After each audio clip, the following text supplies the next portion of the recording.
Doctors day के उपलक्ष्य में आज ये कार्यक्रम डॉक्टर्स के मन की बात, यह कार्यक्रम आज हम हमारे बीच प्रमुख उपस्थित सीएस सर श्याम सुंदर जी निकम और पीडीएमसी कॉलेज के डीन पद्माकर जी सोमवंशी सर ये उपस्थित है। मैं उनका शब्द सुमन से हार्दिक स्वागत करता हूं। साथ ही हमारे बीच उपस्थित है रोटेरियन रवि जी टांग जो कि असिस्टेंट गवर्नर है, मैं उनका भी तहे दिल से हार्दिक स्वागत करता हूं। दर्शकों, सभी आपको जैसे ज्ञात है कि रोटरी यह एक वर्ल्ड वाइड संस्था है जिसके कि 12 लाख से ज़्यादा मेंबर्स पूरी दुनिया में अभी कार्यान्वित है। पोलियो की वजह से रोटरी को पूरी दुनिया में एक काम के लिए, बड़े काम के लिए पहचाना जाता है। और उसी प्रकार अभी ये जो कोविड-19 की महामारी है उसमें भी रोटरी मेंबर्स या फिर सभी डॉक्टर्स बहुत अच्छे से अपना कार्य कर रहे हैं और उनकी जो कठिनाइयाँ आ रही है उनको डिस्कस करने के लिए, उनको सबके सामने रखने के लिए हमने आज ये कार्यक्रम डॉक्टर्स के मन की बात इसको ऑर्गेनाइज किया हुआ है। तो एक प्लेटफॉर्म है जहाँ पे हम म्यूचुअली एक दर्शकों के लिए, जनरल पब्लिक और डॉक्टर्स के बीच में एक दुआ बनने का कोशिश हम कर रहे हैं। तो आइए कार्यक्रम को शुरुआत करते हैं और इनवाइट करते हैं रोटेरियन डॉक्टर आकाश जी एंडे इनको कि वो आगे का कार्यभार संभालें। धन्यवाद Shri Rotarian Atul Kolhe sir, president rotary Club of Amravati Ambanagari. आज सभी दर्शकों का और सभी रोटरी मेंबर का मैं तहे दिल से स्वागत करता हूँ। आज डॉक्टर्स डे के उपलक्ष्य में हमने डॉक्टर्स के मन की बात का कार्यक्रम यहाँ पे आयोजित किया है। जैसे आप सभी को ज्ञात है, 1 जुलाई आदरणीय भारत रत्न व अप्रतिम बुद्धि के धनी डॉक्टर BC रॉय इनके सम्मान में डॉक्टर्स डे करके मनाया जाता है। आज जहाँ पूरी दुनिया में कोरोना का संकट राक्षसी रूप लेके हमारे सामने खड़ा है, वही हमारे डॉक्टर इस संकट के दौर में अपनी जी जान लगा रहे हैं। आज समाज में डॉक्टर्स को एक उच्चतम स्थान प्राप्त है। लोग उन्हें भगवान का रूप मानते हैं, पर कहीं लोगों के मन में कुछ प्रश्न भी उद्भव होते हैं, जिसके चलते कई दिन कहीं ना कहीं नोकझोंक होती रहती है। आज rotary Club of Amravati Ambanagari ने इस डॉक्टर डे के अवसर पर हमारे सभी डॉक्टर्स का सम्मान करते हुए इनको एक मंच उपलब्ध करवाया है, जिसके तहत हम डॉक्टर्स और समाज और डॉक्टर्स और पेशेंट के बीच में जो भी गलतफहमियां हैं या डॉक्टर्स और समाज के बीच में जो भी दूरी है उसको हम कम कर सकें। महारोग कोरोना से जब विश्व हुआ दो चार, ईश्वर रूपी है चिकित्सक करने को उपचार। रुधिर वाहिनी में सुश्रुत पुनः करने को संचार, अदृश्य रूप से सर्व अग्रसर युद्ध को तैयार। आज हमारा सीना बहुत गौरव से बड़ा हो जाता है कि आज इस कार्यक्रम को हमें 2 महान कोरोना वॉरियर्स उपलब्ध हुए हैं। सर्वप्रथम मैं आपको हमारे आज के अतिथि आदरणीय जिला शल्य चिकित्सक सर डॉक्टर श्याम सुंदर निकम सर का परिचय देना चाहूँगा। वैसे तो सर के बारे में मुझे ज़्यादा कुछ बताने की ज़रूरत नहीं है, हमें से सभी लोग सर के बारे में सब कुछ जानते हैं। लेकिन आज इस कोरोना के संकट में अमरावती जिले को जिन्होंने एक उत्तम और प्रभावी नेतृत्व का अनुभव दिया है, आज इस कोरोना के लड़ाई में डॉक्टर निकम सर का एक बहुत बड़ा योगदान रहा है। डॉक्टर निकम सर को बहुत सारे राष्ट्रीय व अंतर्राष्ट्रीय पुरस्कार प्राप्त है। मैं खास करके सर को कायाकल्प पुरस्कार के बारे में आप सभी को अवगत करवाना चाहूँगा। यह पुरस्कार महाराष्ट्र सरकार द्वारा excellent work in public health sector के लिए दिया जाता है। यह पुरस्कार आरोग्य सेवा का महाराष्ट्र का सर्वोच्च पुरस्कार माना जाता है। सर पिछले 30 वर्षों से निरंतर रुग्ण सेवा कर रहे हैं और अपने अनुभव का पूरे जिले को और साथ साथ जितने भी नए लोग आते हैं उन सभी को अनुभव का फायदा देने की कोशिश करते हैं। इसके अलावा डॉक्टर निकम सर एक उत्तम कवि भी है। मैं rotary Club of Amravati Ambanagari के तरफ से डॉक्टर निकम सर का स्वागत करता हूँ और Rotary Club of Amravati Ambanagari के president rotarian Shri Atul Kolhe sir व secretary rotarian Shri Nandkishore Rathi sir, इनको आदरणीय civil surgeon sir doctor Nikam sir का शाल श्रीफल देके सम्मान करने का अनुरोधन करता हूँ।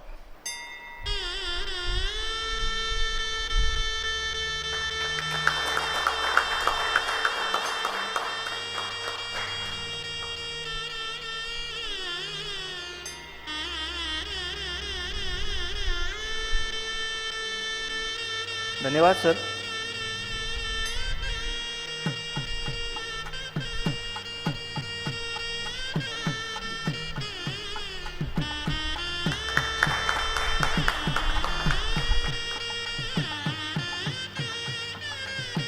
धन्यवाद सर।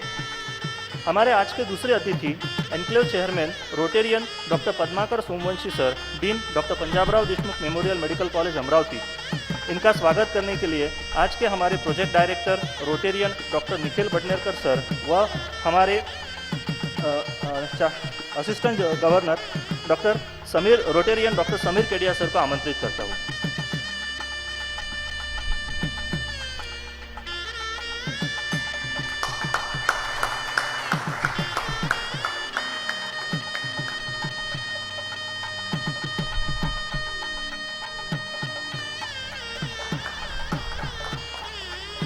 धन्यवाद सर। मैं शब्द सुमनों से Shri Chanduji Sisodia, city news Amravati, assistant governor rotarian Shri Raviji Tang sir, assistant governor rotarian doctor Sameer Kedia sir, charter president doctor Suresh Methi sir का शब्द सुमनों से स्वागत करता हूँ और आज इस कार्यक्रम में उपस्थित सभी rotary Club of Amravati Ambanagari के सदस्यों का स्वागत करता हूँ। आज इस कार्यक्रम के जो हमारे एक्सपर्ट पैनल उपलब्ध है, मैं उनका आपसे एक परिचय अवगत करवाना चाहूँगा। हमारे पहले पैनलिस्ट है Rotarian doctor Satish Agrawal sir. Sir Amravati के एक सीनियर पेडियाट्रिशियन है। सर हमेशा समाज कार्य व सामाजिक जन जागृति में अग्रसर रहते हैं। सर हमेशा आरोग्य विषयों पर मार्गदर्शन करते रहते हैं। मैं रोटेरियन श्री नितिन गुप्ता सर को इनवाइट करना चाहूँगा कि वो Rotarian doctor Satish Agrawal sir का स्वागत करें।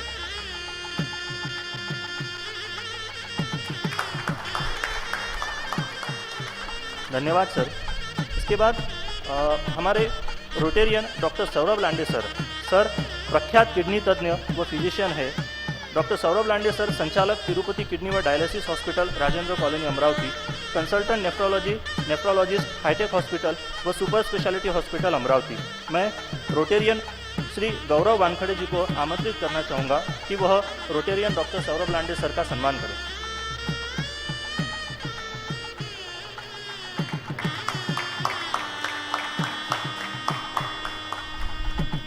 धन्यवाद सर। हमारे आज के तीसरे पैनलिस्ट है Rotarian doctor Vikram Wankhede sir. Sir एक प्रसिद्ध मानस रोग तज्ञ है। Sir consultant psychiatrist Antarman mind care Rajendra colony Amravati, consultant psychiatrist and medical incharge Bhabha deaddiction and rehabilitation centre Amravati. मैं श्री रोटेरियन राजेश जी मित्तल जी को आमंत्रित करना चाहूँगा कि वह Rotarian doctor Vikram Wankhede sir का सम्मान करें।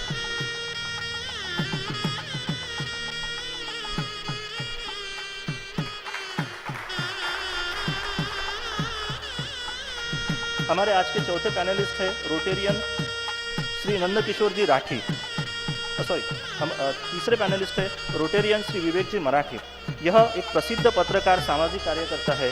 वो दैनिक हिंदुस्तान के संचालक भी है। मैं रोटेरियन श्री संकेत मोहता सर को आमंत्रित करूंगा कि वह श्री रोटेरियन विवेक मराठी सर का स्वागत करें।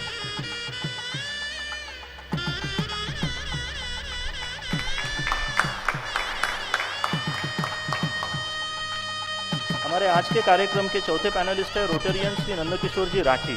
यह एक फाइनेंशियल एडवाइज़र है।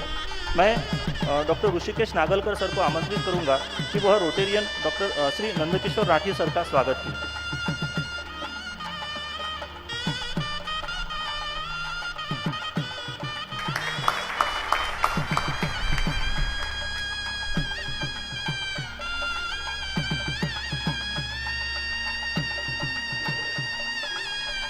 इसी स्वागत समारोह के कार्यक्रम के साथ मैं यह मंच रोटेरियन श्री राठी सर को समाप्त करता हूँ।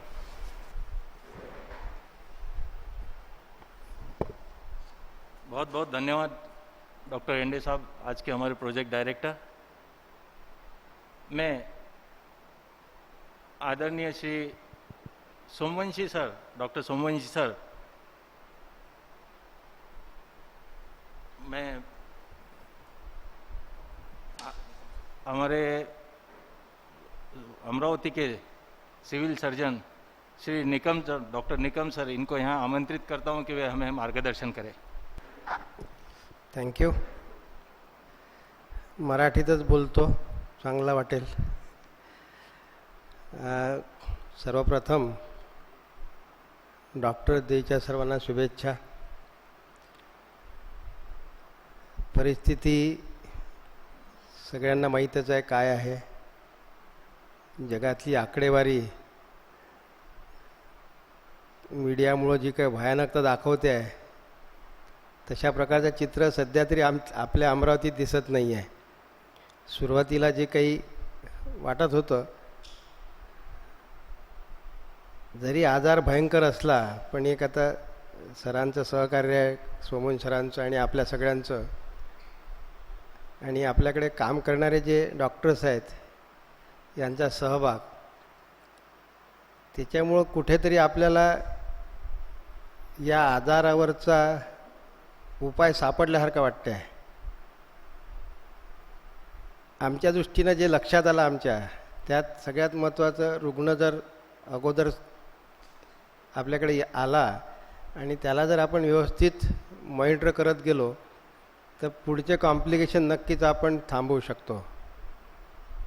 या आजाराचं एक सगळ्यात मोठं भयानक स्वरूप म्हणजे रुग्णाला किंवा डॉक्टरला न कळता त्याचं ऑक्सिजन सॅच्युरेशन कमी होत जातं. ते स्वतः रुग्णाचे लक्षात येत नाही, आणि जर आपण व्यवस्थित मॉनिटर केलं नाही तर ते डॉक्टरांच्यासुद्धा लक्षात येत नाही. आणि म्हणून एक माझा सगळ्या आमच्या डॉक्टर मंडळींना एक सल्ला राहील की येणारा रुग्ण कुठलाही असो, तो तुमच्याकडे हसत जरी आला, धापत जरी नाही आला, तरी त्याचं एकदा पल्स ऑक्सिजन सॅच्युरेशन जरूर पाहावं. आणि त्यात जर कुठे आपल्याला वाटतं आहे कुठेतरी कमी दिसते आहेत, अशा वेळेस एक त्याच्या पुढच्या चाचण्या कराव्या, असा एक माझा प्रामाणिक सल्ला राहील. कोविड-19ची जर आपण आज आपली परिस्थिती पाहिली अमरावतीतली, तर अपेक्षेप्रमाणे होतं आहे. आपल्याला जे अपेक्षित आहे तशा प्रकारची आकडेवारी ती येते आहे. म्हणजे आता असं बोलायला नको, पण आता ते सगळे प्रिडिक्शन्स आहे ते खरे ठरत आहेत.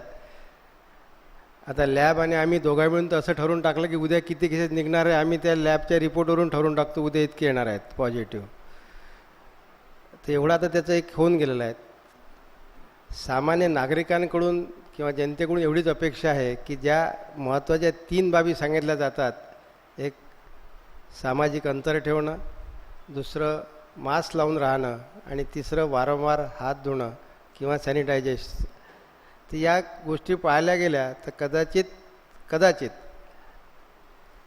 आपण बऱ्याच प्रमाणात त्याच्यावर मात करू शकू.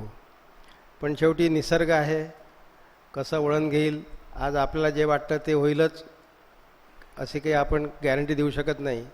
पण तरी आपल्या सर्वांच्या माहितीसाठी सांगतो की आज आपली जी तयारी आहे ती, समजा एका वेळेस जर 500 रुग्ण जर झाले पॉझिटिव्ह, ॲक्टिव्ह रुग्ण जर असले 500, तर तेवढी रुग्ण सामावून घ्यायची आपली तयारी आहे. अशा प्रकारचे आपण तितक्या प्रमाणात त्याचे ऑक्सिजन बेड्स असतील, तेवढ्या प्रमाणात व्हेंटिलेटर असतील, ही सगळी तयारी प्रशासनामार्फत करण्यात आलेली आहे.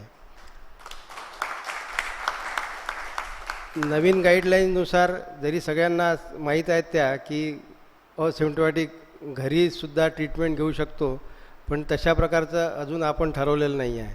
याच्यामागचं कारण हे आहे की आपण अशिक्षित रुग्ण असेल किंवा ज्याच्या घरी जागा नाही आहे त्याच्यावर विश्वास ठेवून चालणार नाही. आणि म्हणून कुठल्याही प्रकारचा धोका न पत्करता सध्या आपण सर्व रुग्णांना जोपर्यंत आपल्याकडे जागा आहे तोपर्यंत आपण त्यांना रुग्णालयातच उपचार देणार आहोत, जेणेकरून ज्या काही प्राथमिक चाचण्या कराव्या लागतात, ज्या काही प्राथमिक उपचार करावा लागणार आहे, तो आपल्या नजरेखाली, आपल्या डॉक्टरांच्या नजरेखालून आणि त्यांच्या तज्ज्ञ मार्गदर्शनाखाली दिल्या जाईल, ही आमची अपेक्षा आहे. शेवटी कोरोना एक नक्की शिकवून गेला आहे मानवजातीला, आणि ते म्हणजे तुम्ही किती मेंदू तुमचा हुशार असला तरी एक अदृश्य कोरोना नावाचा विषाणू संपूर्ण मानवजातीला काहीतरी शिकवून जातो. दुसरं, कदाचित निसर्गाला असंही वाटलं असेल की तुम्ही खूप काही प्रदूषित करून टाकलं आहे माझं वातावरण, त्यानिमित्तानं त्याला पाठवलं असेल की थोडीशी साफसफाई करून ये रे बा, असंही झालं असेल. पण एक शिकण्यासारखं नक्कीच आहे की ज्या स्वच्छताचं महत्त्व जे साधू संतांनी, आपल्या पूर्वजांनी सांगितलं, जे आपण ज्याकडे दुर्लक्ष झालं, कदाचित ते थोडं आपण आता शिकायला लागलो. प्रत्येक ठिकाणी म्हणजे आम्हाला तरी लहानपणचं आठवत असेल सगळ्यांना की बाहेरचा जर पाहुणा आला तर अंगणात राहायचे बकेट आणि तांब्या राहायचा, जेणेकरून तो हात पाय धुतल्याशिवाय घरात येत नव्हता. संस्कृती बदलली, आपण पाश्चात्य संस्कृतीचं अनुकरण करायला गेलो आणि मग बूट घालून जेवायला बसायला लागलो. कदाचित त्याचंही आता तेही कुठेतरी आपल्याला थांबावं लागणार आहे. आणि म्हणून एक चांगली गोष्ट, कोरोनाला निगेटिव्ह न घेता पॉझिटिव्ह घ्यावं आणि जो काही त्याचा प्रकोप होणार असेल तो सहन करण्याची ईश्वर आपणा सर्वांना ताकद देवो, ही एक ईश्वरचरणी प्रार्थना करतो. शेवटी पुनश्च सर्व डॉक्टर्स लोकांना डॉक्टर दिनाच्या शुभेच्छा देऊन थांबतो. धन्यवाद. धन्यवाद सर, आपका मार्गदर्शन सचमुच हमें भविष्य में बहुत ही काम आएगा. मैं हमारे क्लब के फर्स्ट लेडी रोयान पूजा जी कोल्ले, पूजा भाभी का यहाँ बहुत स्वागत करता हूँ, और साथ ही मिसेस अनीता राठी, क्योंकि वो रह जाएगी नहीं तो गुस्सा आएगा तो फिर मुझे घर में मेरा स्वागत हो जाएगा. उनका भी यहाँ हार्दिक स्वागत. इसके बाद मैं आदरणीय डॉक्टर पद्माकर जी सोमवंशी इन्हें यहाँ आमंत्रित करता हूँ कि वो हमें मार्गदर्शन करें. Rotary Club of Amravati Ambanagari यांच्याद्वारे डॉक्टर्स दिनानिमित्त हा जो परिचर्चा आपण आयोजित केलेली आहे, त्याला स्वतः उपस्थित राहता आलं मला, याबद्दल आनंद व्यक्त करतो. BC रॉय डॉक्टर होते स्वतः, ते व्यवसायाने डॉक्टर होते आणि राजकारणीसुद्धा होते. म्हणजे पश्चिम बंगालच्या जास्तीत जास्त पिरियडपर्यंत ते मुख्यमंत्री होते. आणि राजकारण करत असताना अतिशय प्रतिष्ठित डॉक्टर म्हणून सुद्धा ते नावाजलेले होते. त्यांचा जन्मदिनाचं निमित्त साधून डॉक्टर्स डे आपण दरवर्षी साजरा करतो.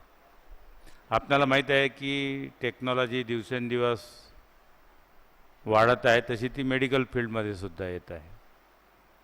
त्यामुळे पूर्वी जसा रुग्ण डॉक्टरांकडे जायचा आणि डॉक्टर सांगायचं ते करायचा, तसं आता होत नाही. नेटवर जातो आपण, बघतो, आणि त्यामुळे मग थोडी मतमतांतरं येतात. शेवटी समाजाला डॉक्टरांची गरज आहे आणि डॉक्टरांना व्यवसायाकरता रुग्णांची गरज आहे. ते एकमेकावर अविश्वास ठेवून चालणार नाही. आपल्या ज्या काही सजेशन्स असतात, शंका असतात, त्या ओपनली डॉक्टरांजवळ आपण एक्सप्रेस केल्या पाहिजेत आणि डॉक्टरांनी सुद्धा तेवढाच चांगल्या रीतीने प्रतिसाद दिला पाहिजे. आजकाल नवीन पिढीबद्दल असं ऐकतो की डॉक्टरांना वेळ नसतो. डॉक्टरांनी रुग्णांना वैयक्तिक वेळ देऊन त्याचं समाधान कसं होईल हे बघितलं पाहिजे. सध्या आपण कठीण प्रसंगातून जात आहे. निकम सरांनी आपणाला सांगितलं, मी त्याचा पुनरुद्धार करत नाही, परंतु आपल्या माहितीसाठी सांगतो की आपल्याकडे आलेला प्रत्येक रुग्ण हा करोनाचा असतो असं नाही, परंतु आपणाला ज्या काळज्या घ्यायच्या आहेत त्या घेतल्या पाहिजे. या 2 काळज्या सगळ्यात महत्त्वाच्या आहेत की फेस मास्क वापरणे, ते डॉक्टरसाठी तेवढंच महत्त्वाचं आहे आणि सामाजिक स्तरावर सुद्धा ते तेवढंच महत्त्वाचं आहे. आणि बोलताना साधारणतः एक 3 फुटाचं अंतर राहील 2 माणसांमध्ये. एवढं जर अंतर ठेवलं तर 90% प्रिव्हेन्शन हे होतं. सरांनी जसं सांगितलं की अतिशय जर प्रादुर्भाव वाढला तर 500 रुग्णांची एकाच वेळेस सोय आपण या शहरामध्ये केली आहे. तसंच डॉक्टर बंधूंना मी सांगू इच्छितो की आता आपण टेस्टचा सुद्धा स्कोप वाढवलेला आहे. तुमच्या क्लिनिकमध्ये आलेला कोणताही पेशंट जर तुम्हाला असं वाटत असेल की याला करोनाची शक्यता आहे किंवा प्रेग्नंट लेडी असेल जिची डिलिव्हरी पुढच्या आठवड्याच्या आत व्हायची शक्यता आहे किंवा एखाद्याला इलेक्टिव्ह सर्जरी करायची आहे परंतु मन धजावत नाही पॉझिटिव्ह आहे की निगेटिव्ह आहे, तर अशा सगळ्या रुग्णांची आता आपण RT-PCR सोय केली आहे. त्याकरता जरूरत एवढी आहे की ज्या कोण्या पेशंटला तिथे आपल्याला पाठवायचं आहे तर त्या कन्सर्न डॉक्टरचं रेफरल लेटर त्याच्यासाठी लागणार आहे आणि त्याची थोडक्यात समरी कशासाठी आपण त्याला RT-PCR करायला सांगतो आहे. तर माननीय कलेक्टर साहेबांनी डायरेक्ट केल्याप्रमाणे कालपासून आपण ही सुरुवात केली आहे, म्हणून मला हे निमित्त वाटलं की आपण इथे बरेच लोक जमलेले आहेत तर त्यांच्यापर्यंत ही बातमी पोहोचावी. शेवटी डॉक्टर आणि रुग्ण हे दोन्ही समाजाचे घटक आहेत. डॉक्टराला देवही समजू नये तसं दैत्य पण समजू नये, दोन्ही माणसं आहेत आणि माणसांनी जर परस्परावर विश्वास ठेवला आणि कार्य केलं तर हे जे अलीकडचे जे प्रकार संभवतात तसे ते निश्चित आपल्याला टाळता येतील. या कार्यक्रमाला मला 2 शब्द बोलायची संधी दिली याबद्दल धन्यवाद. जय हिंद. नमस्कार मित्रों, rotary Club of Amravati Ambanagari द्वारा 1 जुलाई डॉक्टर्स डे के उपलक्ष्य में आयोजित डॉक्टर्स के मन की बात इस कार्य चर्चा सत्र में मैं रोटेरियन नंदकिशोर राठी आप सभी दर्शकों को अभिवादन करता हूं एवं आप सभी का सहर्ष स्वागत करता हूं. दोस्तों, पिछले कई महीनों से कोविड-19 से पूरी दुनिया प्रभावित हुई है और इसी के चलते भगवान के बाद हमारी सारी उम्मीदें शायद डॉक्टर्स पर ही टिकी हुई थी और इसी को ध्यान में रखते हुए हमने इस चर्चा सत्र का आयोजन किया है, जिसमें आज हमारे साथ है अमरावती के सुप्रसिद्ध एवं सुपरिचित, आप सबके परिचित बाल रोग तज्ञ रोटेरियन डॉक्टर सतीश जी अग्रवाल, सुप्रसिद्ध kidney specialist rotarian doctor Saurabh ji Lande, Amravati शहर के युवा मानसोपचार तज्ञ रोटेरियन डॉक्टर विक्रम जी वानखड़े एवं हम सब के चहीते चिर युवा पत्रकार और दैनिक हिंदुस्तान के संपादक श्री विवेक जी मराठे. मैं आप सबका यहाँ शब्द सुमनों से स्वागत करता हूँ. सर्वप्रथम आप सभी को डॉक्टर्स डे की बहुत बहुत शुभकामनाएं. डॉक्टर साहब कहते हैं कि भगवान और डॉक्टर को कभी नाराज नहीं करना चाहिए. भगवान और डॉक्टर को कभी नाराज नहीं करना चाहिए, क्योंकि अगर भगवान नाराज तो हम डॉक्टर के पास, और अगर डॉक्टर नाराज तो हम भगवान के पास. तो चलिए इसी के साथ इस चर्चा को शुरुआत करते हैं.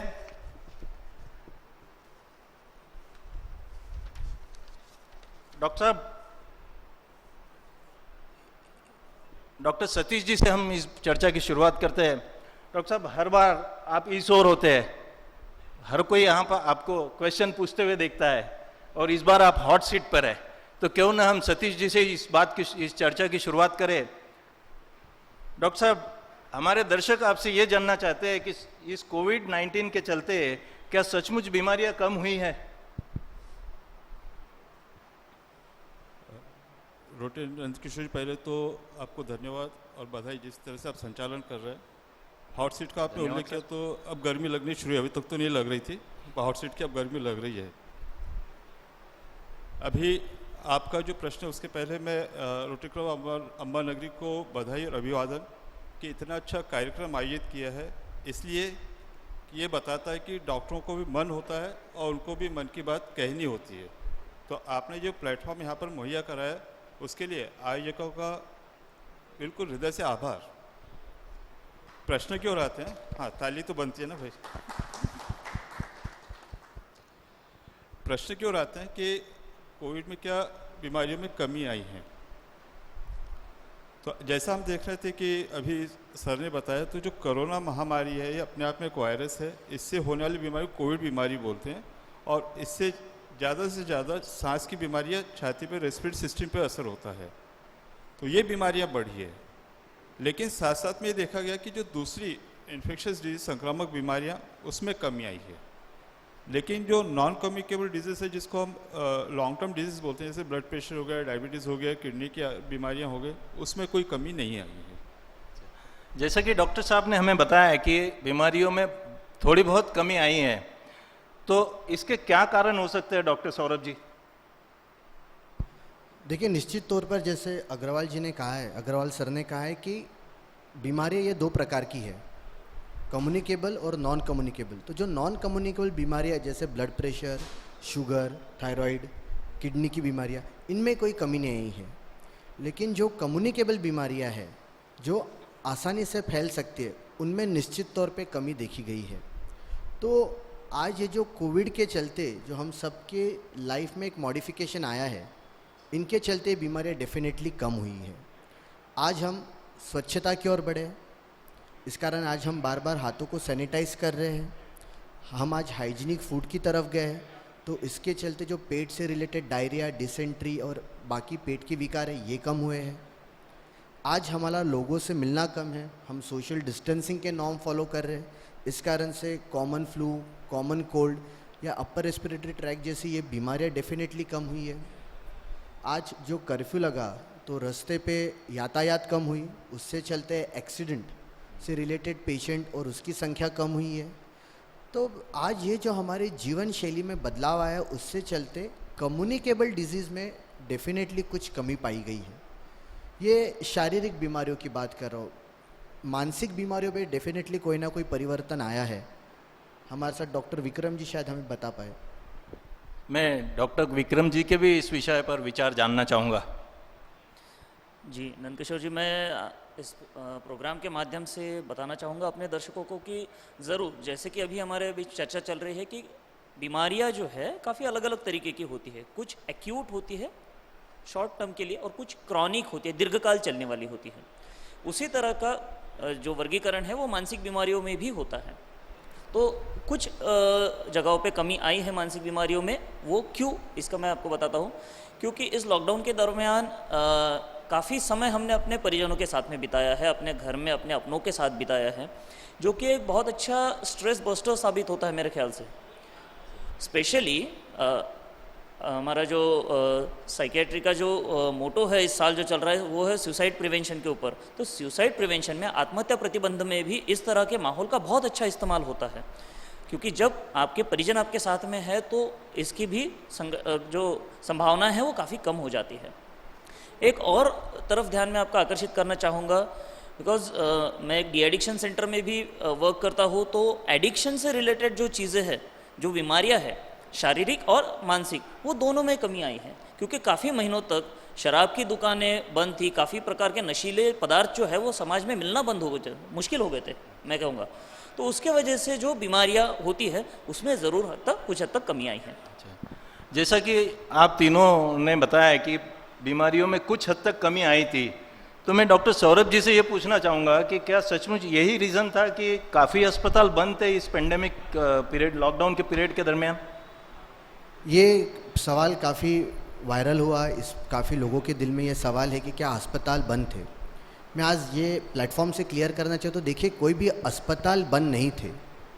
आपको ये समझना पड़ेगा कि हर एक अस्पताल ये इन्फेक्टिव पूल है, यहाँ मरीज़ों का आना जाना चलता है। तो ये हो सकता है कि मेरे पास आया हुआ एक संक्रमित मरीज़ ये शायद और किसी को संक्रमण पहुंचा सकता है। इसलिए सेफ्टी के लिए ओपीडी के टाइम कम किए गए। ओपीडी में पेशेंट्स की अपॉइंटमेंट कम किए गए, लेकिन इसके कभी भी ये नहीं हो पाया कि इमरजेंसी पेशेंट्स को इसका खामियाजा भरना पड़ा। इमरजेंसी सर्विसेज 24/7 ओपन थी। मैं खुद अपने अस्पताल के साथ और प्राइवेट 8 से 10 अस्पताल में सेवा देता हूँ। इनमें से कोई अस्पताल बंद नहीं था। हर अस्पताल इमरजेंसी सेवाओं के लिए उतना ही तत्पर इस वक्त था जैसे वो पहले थे।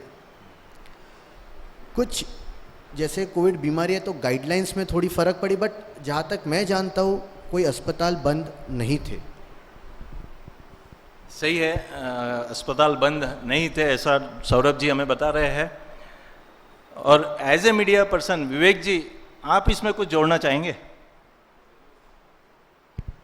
जरूर। मैं डॉक्टर सतीश जी से जानना चाहता हूँ कि लॉकडाउन में निजी अस्पताल की भूमिका समाज से दूरियां बनाने में रह रही थी क्या? तो इसके लिए समाज के प्रति आप डॉक्टर जिम्मेदारी से दूर जा रहे थे, ऐसा आपको लग रहा था क्या?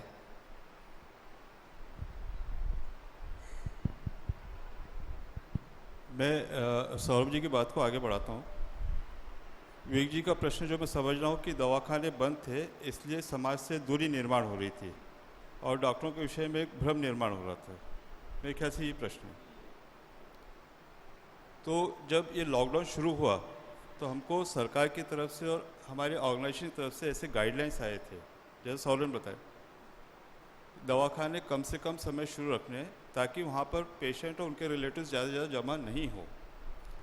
दो कारण कि एक तो वो अगर कोई इन्फेक्शन ला रहे हैं तो उससे दूसरों को नहीं हो, अगर यहाँ से कोई इन्फेक्ट हो उनको नहीं हो। दवाखाने के ऊपर दूसरी जिम्मेदारी ये थी कि वहाँ पर जो डॉक्टर अगर वो इन्फेक्ट हो जाए तो वो 14 दिन के क्वारंटाइन में तो वो कोई काम का नहीं रहेगा। स्टाफ अगर इन्फेक्ट हो जाए वो काम के नहीं रहेंगे, दवाखाना 28 दिन के लिए बंद हो जाएगा। तो ऐसी गाइडलाइंस के चलते ये आया था कि आप सर्विसेज जो इमरजेंसी वो दो, ओपीडी आपकी कम से कम रखो 3 घंटे। तो जो पहले हम लोग 24 घंटे सेवाएं दे पा रहे थे, जहाँ पर 24 घंटे सेवाएं थी, 2 टाइम ओपीडी थी, वो 1 टाइम हो गए लिमिटेड समय के लिए।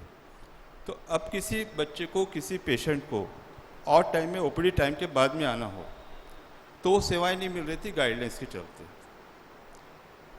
जिनके अभी ऑपरेशन जो प्लान थे कि हो सकते थे, अब लोगों को फुर्सत हुई तो वो आए थे कि भाई आपने पहले ऐसे ऑपरेशन बताया अभी कर लीजिए, पर उसकी मनाही थी कि अगर इमरजेंसी हो तो करो, तो वो नहीं कर पा रहे थे। गायनिकोलॉजी में जैसे कोई प्रेग्नेंट स्त्री है तो उसको बार बार जो चेकअप के लिए बुला रहे थे, तो गाइडलाइंस ऐसी थी कि अगर उसको इमरजेंसी नहीं है तो उसको मत बुलाइए, उसको आप घर पे टेली कम्युनिकेशन द्वारा उसको सूचना दीजिए। तो लोगों में ये भ्रम हुआ कि डॉक्टर लोग समाज से दूर जा रहे हैं, जबकि ये दूरी उनकी सुरक्षा के लिए थी। अगर कोई प्रेग्नेंट लेडी अगर इन्फेक्ट होती है तो उसकी तो जान को खतरा है, उसके साथ में आने वाले बच्चे को भी धोखा है। अब लॉकडाउन के चलते हुए कि ऐसे आदेश थी कि जो जहाँ वो वहीं रुक जाए, कहीं पे माइग्रेट न हो। हमारी एक सिस्टम होती है कि पहला बच्चे की डिलीवरी अपने मायके में होती है, तो अगर कहीं दूसरी जगह अटकी है तो उनको ये बोला गया कि आप जहाँ पर हो आस पास का जो अस्पताल है वहाँ पे दाखिल हो जाओ। अब नए डॉक्टर के साथ में विश्वास जोड़ने में एक थोड़ी कठिनाई होती है, इसलिए लोगों में ये भ्रम फैला कि डॉक्टर लोग और समाज में दूरी हो रही है, जबकि ऐसा बिल्कुल भी नहीं था। और जैसा सर ने बताया और हम सब लोग जानते हैं, उल्टा इस समय में जो सबसे ज़्यादा खतरे में है वो डॉक्टर और मेडिकल फील्ड है। तो इन्होंने खुद की परवाह नहीं करते हुए, खुद की जान की परवाह नहीं करते, उन्होंने अपनी पूरी सेवाएं दी है। तो एक भ्रम कि समाज से दूरी बनी है बिल्कुल निराधार है। डॉक्टर सतीश जी का कहना है कि गवर्नमेंट गाइडलाइंस के अंतर्गत उन्होंने अपनी सेवाएं वैसी की वैसी जैसी पहले चल रही थी वैसी ही निरंतर जारी रखी।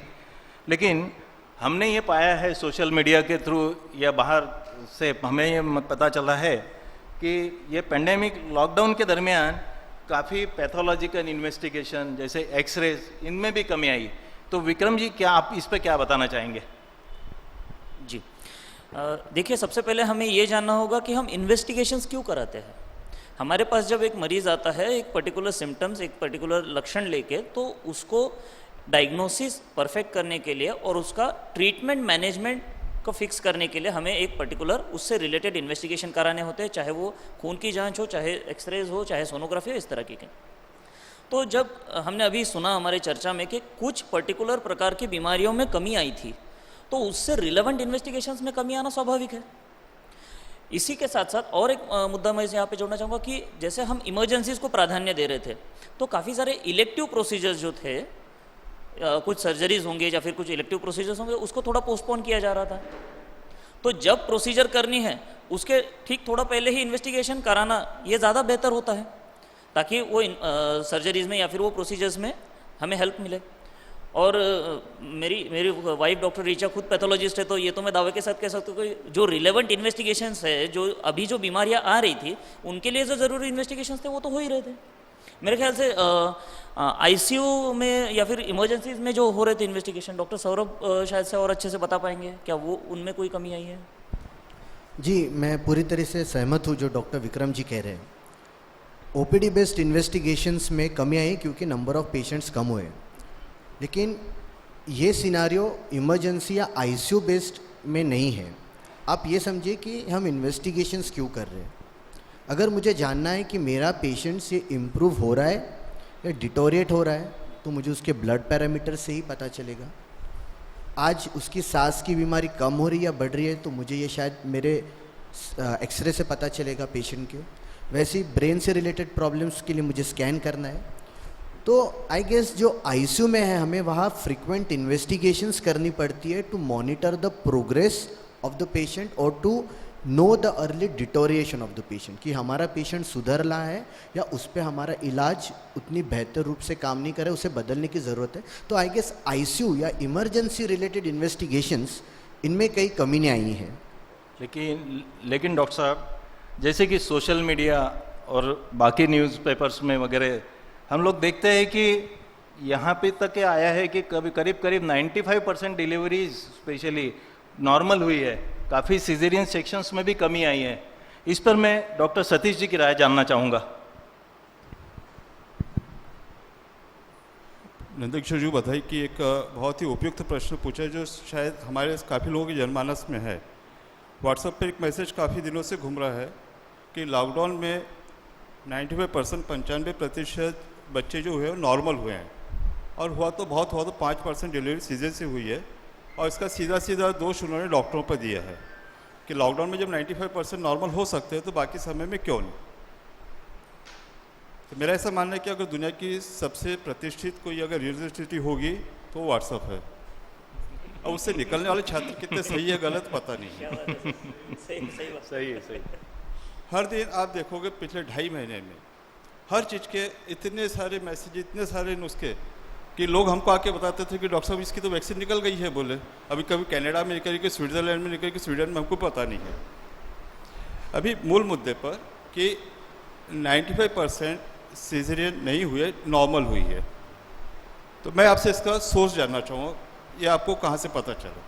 ये तो सर सोशल मीडिया में बहुत घूम रहा है मैसेज। तो इसलिए मैं कह रहा हूँ ना कि ये मैसेज बना के डाल दिया गया। अच्छा। इसका कोई सोर्स नहीं है, ताकि जनमानस में एक भावना ऐसी आए कि जो भी डॉक्टर लोग सीजरियन करते हैं बिना काम के करते हैं और शायद पैसा कमाने के लिए करते हैं। अब अगर ऐसा मान लेते हैं कि सही में ऐसा हुआ भी होगा, 100 में से 95% बच्चे नॉर्मल हुए हैं, तो पहले मैं सीजर का क्लियर कर देता हूँ कि सीजरियन जो इंडिकेशन है वो होता है ज़्यादा करके बच्चों के लिए। ये सीजरियन ऑपरेशन होता है जब माँ का पूरा पेट काट के वहाँ से बच्चा निकाला जाता है। तो दुनिया का कोई भी सर्जन गायनेकोलॉजी बिना किसी इंडिकेशन के नहीं करेगी। अब मान लीजिए नॉर्मल चल रहा है, बच्चा एकाएक आड़ा हो गया, सिर की जगह उसका हाथ आना शुरू हुआ, तो ऐसे समय में अगर हम नॉर्मल की कोशिश करेंगे तो या तो बच्चे की जान को खतरा है, अगर हो गया और 3 मिनट के अंदर नहीं रोया तो शारीरिक और मानसिक रूप से अपंग हो जाएगा। और ऐसे बच्चों को पालना न केवल माता पिता फैमिली बल्कि समाज के लिए घातक है, खर्चीला काम। यह होता है कि अगर माँ का ब्लड प्रेशर तुरंत बढ़ गया हो, बहुत ज़्यादा ब्लीडिंग हो रहा हो या उसे झटके आ रहे हो, अब ऐसी अवस्था में अगर हम नॉर्मल की राह देखें, माँ की जान को खतरा है। बराबर। तो ऐसे समय में कौन रिलेटिव, माता या डॉक्टर चाहेंगे कि उनकी मदर या होने वाले बच्चों को नुकसान हो? नहीं। तो ये तो कोविड हो चाहे नहीं हो, दोनों अवस्था में जहाँ सीजरियन होगा वहाँ हो गई। और अगर आपकी बात मान ली जाए कि 95% सीजरियन नहीं हुए, तो उसके आगे का डाटा क्या है कि उन माताओं में जिनके बच्चे नॉर्मल हुए, उन माताओं की अवस्था क्या है, उनकी बीमारियों की अवस्था क्या है, बच्चों की हालत क्या है, कोई डाटा वो। तो सभी से ये अनुरोध है, नम्र अनुरोध है कि व्हाट्सएप पर दिए गए सभी मैसेज सही होंगे ये जरूरी नहीं, क्योंकि मेरे बड़ा अच्छा लग रहा है कि मेरे साथ में हमारे दो साथी ऋषिकेश नागलकर और डॉक्टर रोहन बोबड़े जो शायद मेरी बात से सहमत भी होंगे। कुछ बाकी ऑपरेशंस का भी इसमें सर, आप सीजरिन के अलावा बाकी ऑपरेशंस में भी कमी आई है, ऐसा कुछ पता चला है? देखिए, ऑपरेशन तो मेरा काम नहीं है, हाँ। पर जैसे मैंने बताया कि सीजन, चूंकि मैं एक बच्चों का डॉक्टर इसलिए हमारा काम पड़ता है, पर आज हमारे बीच सौभाग्य से डॉक्टर समीर जी केडिया जो सर्जन को रिप्रेजेंट करते हैं, और इनका काम जो इलेक्टिव प्रोसीजर शब्द का आ रहा है प्लांट सर्जरी, तो मेरे ख्याल से डॉक्टर समीर जी को आमंत्रित किए, वो अच्छे से बता पाएंगे। हमारे बीच आज डॉक्टर समीर जी केडिया उपस्थित है, मैं उनका हार्दिक स्वागत करता हूं। डॉक्टर समीर जी अमरावती में MDS as a MDS practice करते हैं और वो मसूड़ों के सर्जन हैं। मसूड़ों की सर्जरी का उन्हें अच्छा अनुभव है। मैं डॉक्टर समीर जी से इस विषय पर बात करने की गुजारिश करूंगा। धन्यवाद नंदकिशोर भैया, धन्यवाद डॉक्टर सतीश जी। आपने इलेक्टिव प्रोसीजर्स के बारे में पूछा। इलेक्टिव प्रोसीजर्स यानी वो प्रोसीजर्स जो नॉन इमरजेंसी प्रोसीजर्स होती है या जो प्लान्ड प्रोसीजर्स होती है।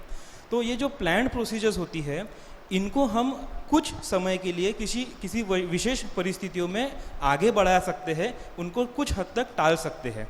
इसका ये मतलब नहीं होता कि वो प्रोसीजर्स ज़रूरी नहीं है, लेकिन उन प्रोसीजर्स की ज़रूरत से ज़्यादा महत्वपूर्ण मुद्दा अभी कोरोना के संक्रमण का था, इसलिए ये प्रोसीजर्स शायद लॉकडाउन के पीरियड में टाली गई। अच्छा, एक उदाहरण के तौर पे अगर हम लोग मसूड़ों की सर्जरी लेते हैं या जैसे हम लोग इम्प्लांट्स करते हैं, तो डेंटल इम्प्लांट्स की सर्जरी अगर आप लेते हैं, तो ये प्रोसीजर्स अगर हम लोग आगे टालते हैं, आगे बढ़ाते हैं, तो इसके अपने नुकसान जरूर है, क्योंकि ये जो 2-3 महीने के बाद अगर उस पेशेंट को उस सर्जरी मिलेगी तो उसको नुकसान तो जरूर होगा, लेकिन वो नुकसान कोरोना संक्रमण से होने वाले नुकसान से कम रहेगा। इस कारण से क्या है कि ये जो प्लान्ड प्रोसीजर्स या इलेक्टिव प्रोसीजर्स है, ये टाले गए इस लॉकडाउन के या कोरोना के चलते इस पीरियड में। और शायद इसीलिए एक ओवरऑल पिक्चर को देखते समय हमको ऐसा लगा कि ऑपरेशंस में कमी आई है, लेकिन ऑपरेशंस में इलेक्टिव और इमरजेंसी ऑपरेशंस को अलग अलग करना, यह कहीं सोशल मीडिया भूल गया। तो इस कारण से ऑपरेशन में कमी आई है, ये मैसेज एक गलत तरीके से प्रेजेंट हुआ सोशल मीडिया के ऊपर। धन्यवाद समीर जी। चर्चा को आगे बढ़ाते हुए डॉक्टर सौरभ जी से हम पूछना चाहेंगे कि जैसे फिर वही सोशल मीडिया पर रोज नई तरह तरह के काढ़े, तरह तरह के घरेलू उपाय बताए जाते हैं, क्या डॉक्टर साहब ये इनके सेवन का सच में लाभ है? आप ये समझिए कि आज व्हाट्सएप पे काफ़ी चीज़ें वायरल हो रही है, और इसमें क्या क्या चीज़ें मैं इतना विस्तार से नहीं जानता, लेकिन मैं ये जानता हूँ कि कोरोना से लड़ने के लिए अभी तक कोई भी दवाई आई नहीं है। तो कोरोना से लड़ने के लिए जो हमारी सबसे बड़ी ढाल है उससे बचाव के लिए, वो हमारी इम्यूनिटी, हमारी प्रतिकारक शक्ति है। तो प्रतिकारक शक्ति बढ़ाने के लिए जो चीज़ें ज़रूरी है, जिसका हम कुछ पालन भी करें, जैसे बार बार हाथ धोना, सैनिटाइजेशन, उसके साथ हाइजीनिक फूड, हम आज बाहर का खाना अवॉइड कर रहे हैं, या घरेलू जो नुस्खे हैं, वो सब जो हमारी इम्यूनिटी बढ़ाएंगे, जो हमारी प्रतिकारक शक्ति बढ़ाएंगे, वो हमारे लिए कोरोना से लड़ेंगे। तो ये बहुत ज़रूरी है। धन्यवाद सर। सच में घर में जो हमारे काढ़े और ये पुराने लोगों ने बताया है, वो कुछ हद तक तो ज़रूरी है, ऐसा डॉक्टर साहब का बोलना है, लेकिन उन्होंने साथ ही मानसिक स्वास्थ्य के बारे में भी जिक्र किया। तो मानसिक सर्जन हमारे साथ उपस्थित है डॉक्टर विक्रम जी। मैं उनसे पूछना चाहूँगा कि ये जो पिछला 2-3 महीने का पीरियड गया है, तो क्या इस पीरियड में लोगों के मानसिक स्वास्थ्य में भी कुछ बदलाव पाया गया है? जी ज़रूर। मानसिक स्वास्थ्य में बदलाव सबसे बड़ा ये आया है कि मैं कहूँगा कि कोरोना के चलते, ये महामारी के चलते सबसे बड़ा बदलाव तो ये आया होगा कि लोग मानसिक स्वास्थ्य को इम्पोर्टेंस देने लगे, उसके बारे में सोचने लगे, उसके बारे में पढ़ने लगे, उसके बारे में चर्चा करने लगे। सर, हम और एक बहुत, जैसे मैंने अभी कहा कि हम ज़्यादातर ये लॉकडाउन में हम अपने परिजनों के साथ रहे, अपने घर में रहे, हमें एक चांस मिला, शायद एक अच्छा मौका मिला अपने परिवारों के साथ में वक्त गुजारने का, जो कि शायद हम अपने प्रोफेशनल या निजी व्यस्तता के कारण हम नहीं कर पा रहे थे, जो कि हमारी इच्छा भी शायद रहे। काफ़ी लोग आप देखते होंगे कि अपने पुराने शौक पालने लग गए, अपने हॉबीज़ को वापस से रिजुनेट करने लग गए थे। कोई सांप सीढ़ी खेलने लग गया, कोई लूडो खेलने लग गया, कोई सिंगिंग करने लग गया, बचपन के गेम फिर आ गए बचपन के गेम फिर से आने लग गए और अपने बच्चों के साथ में भी वक्त गुजारने लग गया। लेकिन इसका एक दूसरा पहलू भी मैं जनता के सामने ज़रूर लाना चाहूँगा कि काफ़ी हद तक जो है काम बंद थे, इंडस्ट्रीज़ बंद थे, नौकरियाँ बंद थी, पेमेंट्स डिले हो गए थे, तो फाइनेंशियल बर्डन काफ़ी ज़्यादा आया हुआ है, तो उससे रिलेटेड स्ट्रेस भी काफ़ी हद तक बढ़ा भी है, तो इसको भी हम नज़रअंदाज नहीं कर सकते हैं। कुछ एंजाइटी रिलेटेड डिसऑर्डर्स में ज़रूर इजाफा हुआ है कि काफ़ी लोग मेरे पास में भी आते हैं कि यार सर हमें जो है ये कोरोना का अति ज़्यादा भय लगने लगा है। जो हम कहेंगे कि एक्यूट स्ट्रेस रिएक्शंस होते हैं या फिर एडजस्टमेंट रिलेटेड जो इश्यूज होते हैं वो इस बदलती तनावपूर्ण परिस्थिति की वजह से शायद से बढ़ी भी है।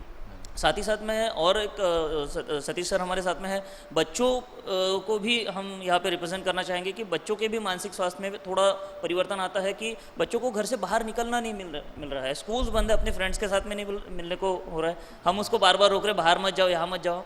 तो ये भी काफ़ी सारी चीज़ों में परिवर्तन ज़रूर आया है, जिसके तरफ भी हमें जागरूक रहने की ज़रूरत है और इसको समय पे एड्रेस करने की भी ज़रूरत है, समय पे इसका ध्यान रखने की भी ज़रूरत है। विवेक जी, आप एज ए संपादक के रूप में लोगों की मानसिकता से जुड़े हैं, आप इसमें आपकी राय जोड़ना चाहेंगे? जी हाँ, मैं वो इस डॉक्टर सतीश जी से जानना चाहता हूँ। कुछ साल पहले प्लेग की बीमारी आई थी, तो कुछ अमरावती शहर के डॉक्टर्स का वहाँ योगदान रह के उस पर काफ़ी नियंत्रण आया था, वो सभी निजी डॉक्टर थे, तो इस बार ऐसा मुझे देखने को नहीं मिला, इसका क्या कारण है?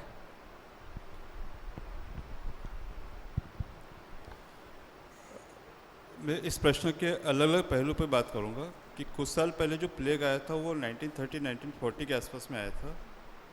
जिन डॉक्टर लोग आपने चर्चा की, अमरावती में नामी गिरामी वरिष्ठ लोग थे उसके अंदर, निश्चित तौर से अभिनंदनीय थे कि उन्होंने डोर टू डोर जाकर और सब लोगों के बीच में जाकर उसकी सेवा की थी। और इसलिए ज़्यादा था कि प्लेग जब बीमारी फैली थी तो उसकी मृत्यु संख्या 30 to 60% थी, जो आज कोरोना के बीच में 2 से 5% है। तो उन डॉक्टर लोगों को तो निश्चित तौर से अभिनंदन है ही है। अब प्रश्न का दूसरा पहलू कि वो बात आज कोरोना में नहीं दिख रही है, तो मैं थोड़ा इस बात से असहमति जताता हूँ। मैं उदाहरण लेता हूँ कि हमारे दैनिक हिंदुस्तान पेपर में पिछले 23 वर्षों से हर गुरुवार को एक लेख आता है, विवेक जी मेरे साथ में, और जब से कोरोना शुरू हुआ हर हफ्ते एक लेख आता है। और वो लेख अगर ब्लड डोनर डे का भी है तो उसमें प्लाज्मा थेरेपी यानी कोरोना कोविड से रिलेटेड बात है। अगर वो योग दिवस पे भी आता है तो कोरोना में योग का क्या महत्व, तो उसके ऊपर एक मुद्दा है ही है। तो रही जनजागृति की बात की डॉक्टर लोगों ने नहीं किया, ये बात नहीं है। यूट्यूब पे 53 वीडियो हमने कोरोना के विविध पहलुओं पर अपलोड किए हैं। अगर व्यक्तिगत रूप से मेरा ये योगदान है या हम डॉक्टरों का ये योगदान है, तो मैं आपको बता रहा हूँ कि आकाशवाणी पे पिछले 2.5 महीनों से हर रात एक्सपर्ट स्टॉक में एक एक्सपर्ट का, प्रतिष्ठित मेडिकल कॉलेज का, उनका विचार वो चाहे मेडिसिन से हो, सेक्रेटरी से हो, पेट से, इन्फेक्शन से वो कर रहे हैं। तो जन जागृति में डॉक्टरों की तरफ से या संस्था की तरफ से कोई कमी नहीं है। अच्छा, ये मैं कह रहा हूँ, अभी हम ऑडियंस से पूछ लेते हैं।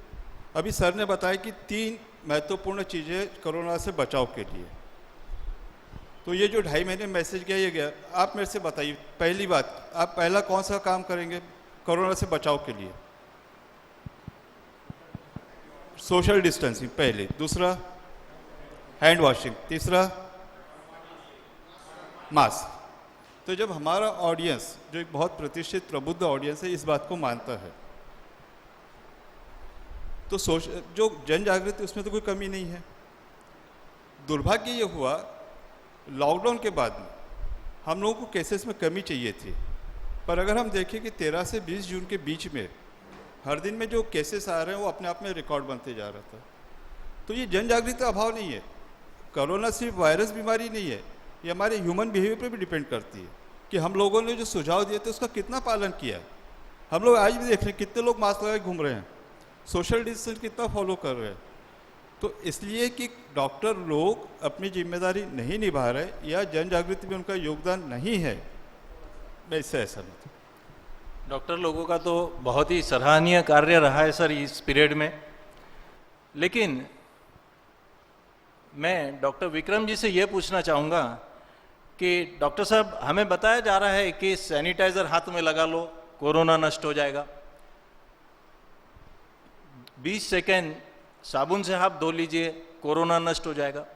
तो जो वायरस 20 सेकंड साबुन से हाथ धोने से जो नष्ट हो जाता है, उसका वैक्सीन लाने में आप लोगों को इतना समय क्यों लग रहा है?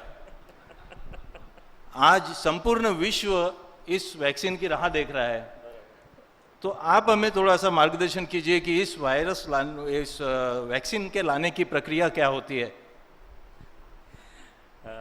जी नंदकिशोर जी, मैं आपको बताना चाहूँगा कि मुंबई में मैंने काफ़ी साल क्लिनिकल रिसर्च क्षेत्र में काम करते हुए बिताए हैं।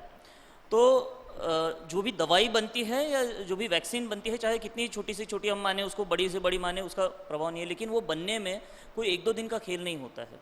वो रिसर्च से लेके उसको मार्केट तक आने तक उसको 4 से 5 साल का समय उसके इन्वेंशन में लग जाता है। इसके अंदर पहले वो मॉलिक्यूल लेबोरेटरी में उसका केमिकल स्ट्रक्चर बनाया जाता है, फिर उसको जानवरों पे टेस्ट किया जाता है, फिर उसको ह्यूमन स्टडीज़ चालू हो जाते हैं। उसके बावजूद उसको पहले 10-20 हेल्दी वॉलंटियर्स पे टेस्ट किया जाता है कि भाई ये सेफ़ है इस्तेमाल के लिए कि नहीं सेफ़ है। उसके बाद में थोड़ा ज़्यादा पब्लिक पे उसको टेस्ट करके उसकी एफिकेसी जानी जाती है ना, कि वो प्रभावी है भी या नहीं। इस तरह से करते करते उसको 4-5 साल लग जाते हैं। तो ये एक बड़ी प्रक्रिया होती है। लेकिन फिर भी मेरे ख्याल से शायद अपने सबने सुना होगा कि हम एक्सपेक्ट कर रहे हैं कि अगले 6 महीने में वैक्सीन आ जाएगा, साल भर में वैक्सीन आ जाएगा। तो आप पूछेंगे ये क्यों? बराबर, ये भी स्वाभाविक क्वेश्चन इसके आगे आता है। तो इसके 2 कारण होते हैं। एक तो प्रोसीजरल कारण। प्रोसीजरल कारण ये होता है कि जब इस प्रकार की वैश्विक इमरजेंसी आ जाती है, जैसे पैंडेमिक की सिचुएशन में आज हम हैं, तो इसके चलते जो ह्यूमन रिसर्च के जो 4 स्टेजेस होते हैं, उसमें से 2 स्टेजेस पे अगर वैक्सीन कारगर साबित होती है तो उसको क्लिनिकल यूज़ के लिए हम यूज़ में लेना शुरू कर देते हैं, और साथ ही साथ उसका आगे के प्रोसीजर्स में रिसर्च भी शुरू रहता है। तो ज़्यादातर लोगों का उसका जल्दी से जल्दी फ़ायदा मिले और बीमारी कंट्रोल में आए। ये इमरजेंसी के सिचुएशन में होता है। दूसरी प्रभावी बात ये होती है कि आज जिस वायरस से हम लड़ रहे हैं उसका नाम है सार्स कोविड-19, है ना, सार्स कोरोना 19। तो सार्स बीमारी तो कुछ सालों पहले भी आ गई थी, आई थी, हाँ, राइट। उस वक्त भी ये इसी प्रकार का रिसर्च वर्क हुआ था, उस पर वैक्सीन निकालने की कोशिश हुई थी।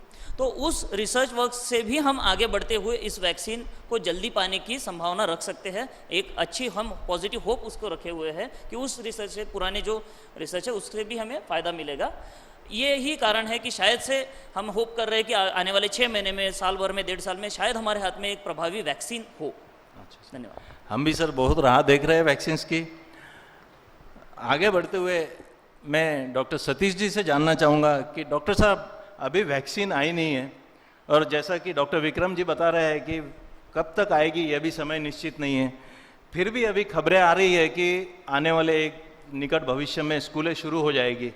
क्या यह संभव है?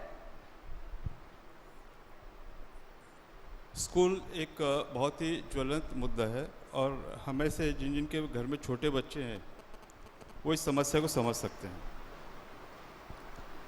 विक्रम ने बताया कि बच्चों की जो समस्या है, इस तरफ हमारा ध्यान नहीं, हम सब फिजिकल फिटनेस की तरफ ध्यान दे रहे हैं, उनके स्वास्थ्य का ध्यान दे रहे हैं, लेकिन उनकी जो मानसिक और मनोवैज्ञानिक समस्या है उसकी तो कोई ध्यान नहीं दे रहा है। बच्चों का स्वभाव अपने आप में एक चंचल होता है, उनको कहीं आप बैठा के बांध नहीं सकते। उनका स्वभाव होता है एक्सप्लोरिंग द वर्ल्ड। कोई भी बच्चा आप देखो चुलबुला है, यहाँ पे उंगली डाल, वहाँ पे, चाहे वो 6 महीने का हो या 6 साल का हो।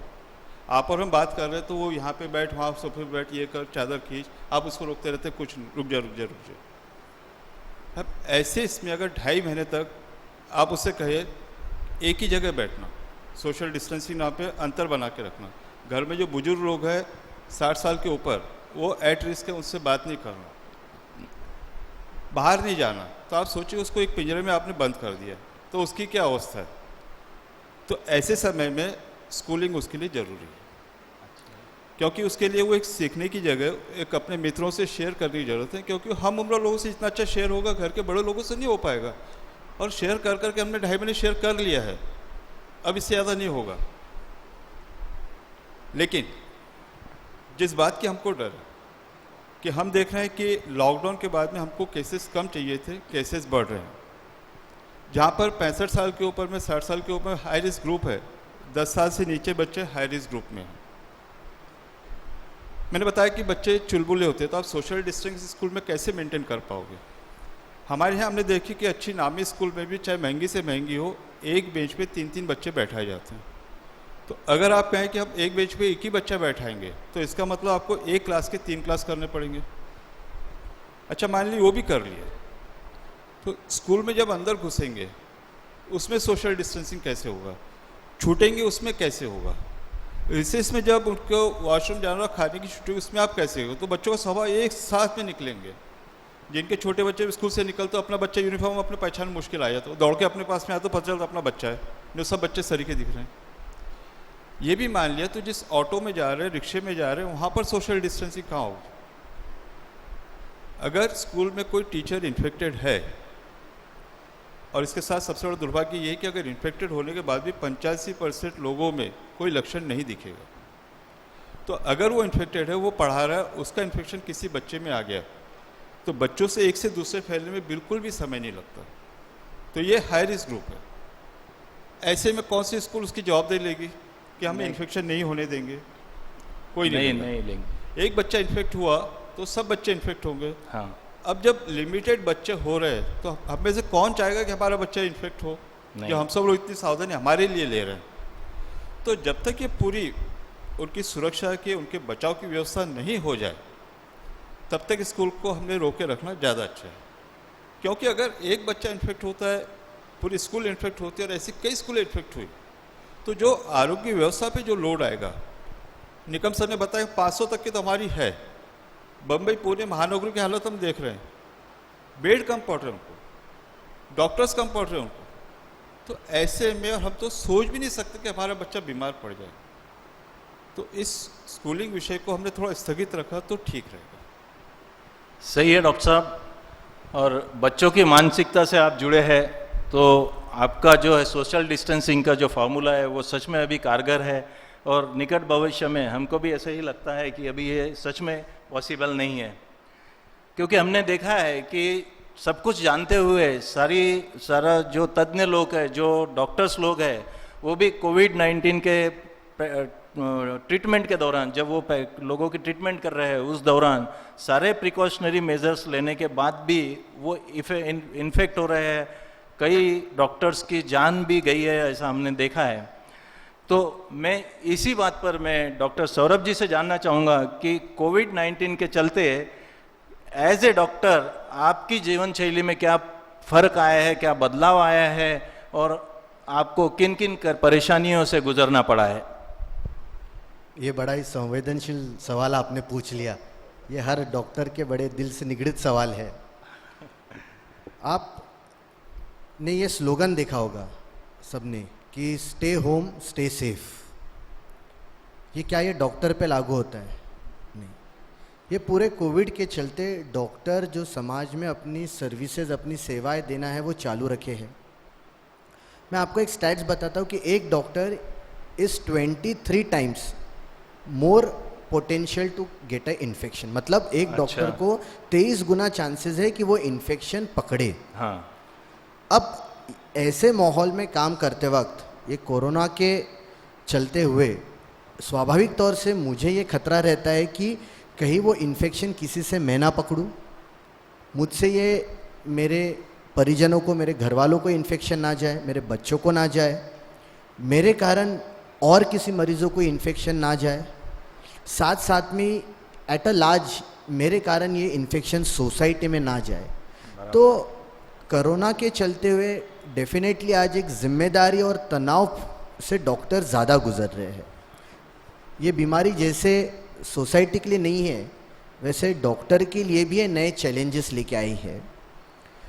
लेकिन इस महामारी के चलते भी डॉक्टर ने हमेशा स्वयस्य स्वल्पम समाजया सर्वस्वम इसी सिद्धांत पे काम किया है।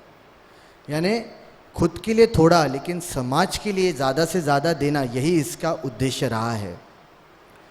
ये अच्छी बात है कि कई डॉक्टरों की सेवाओं के लिए उन पे फूल बरसा के उनका अभिवादन किया गया, लेकिन दुखद और दुर्भाग्यपूर्ण भी कुछ ऐसे देखा गया है कि डॉक्टरों के साथ, हेल्थ केयर वर्कर्स के साथ समाज में सोशल डिस्क्रिमिनेशन हुआ। हेल्थ केयर वर्कर्स को कहा गया कि आप अपनी रूम खाली कर दो। जब डॉक्टर सोसाइटी में अपनी सीढ़ियाँ चढ़ के आता है तो जो मुस्कुराते पहले चेहरे थे अब वो तीखी निगाह से डॉक्टर को देखते हैं। ये क्यों? हम भी हमारे समाज के प्रति जो काम है हम वो ही कर रहे हैं। तो ये जो एक बदलाव है ये बहुत दुर्भाग्यपूर्ण है। आज हम जानते हैं जैसे कोविड बीमारी में फाइनेंशियल स्ट्रेस आज हर इंडिविजुअल को उसमें से गुजरना पड़ रहा है, तो वैसे ये डॉक्टर पे भी लागू होता है। आज खुद की प्रोटेक्शन के लिए तत्पर सोसाइटी के प्रोटेक्शन के लिए आज हमें बहुत सी ज़रूरी इक्विपमेंट्स, बहुत सी ज़रूरी प्रोटेक्टिव गियर्स इस्तेमाल करने चले। तो आई गेस इसके सब के चलते कहीं ना कहीं रनिंग कॉस्ट ऑफ हॉस्पिटल्स भी बढ़े, एक्सपेंसेस बढ़े। तो कोरोना में जैसे एक नॉर्मल समाज के व्यक्ति को जिस तरह से तनाव या जिम्मेदारी है, वैसे ही या शायद उससे थोड़ी ज़्यादा तनाव एक डॉक्टर को है। और आई गेस इसी बीच में हम डॉक्टर की ज़िंदगी बस कट रही है। सही है, सही कहा सर आपने।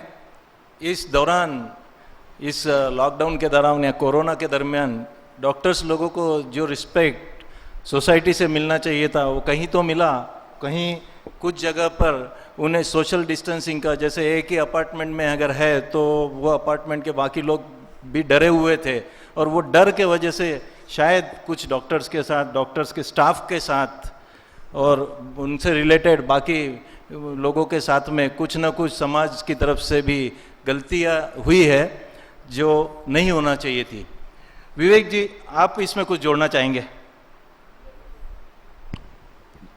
तो मेरे को ये पूछना है, जस्ट बीमार व्यक्ति को डॉक्टर प्रति ईश्वर का रूप मानते हैं, तो इस विश्वास को कायम रखने के लिए आपके प्रयास चलते रहेंगे? सतीश जी प्लीज।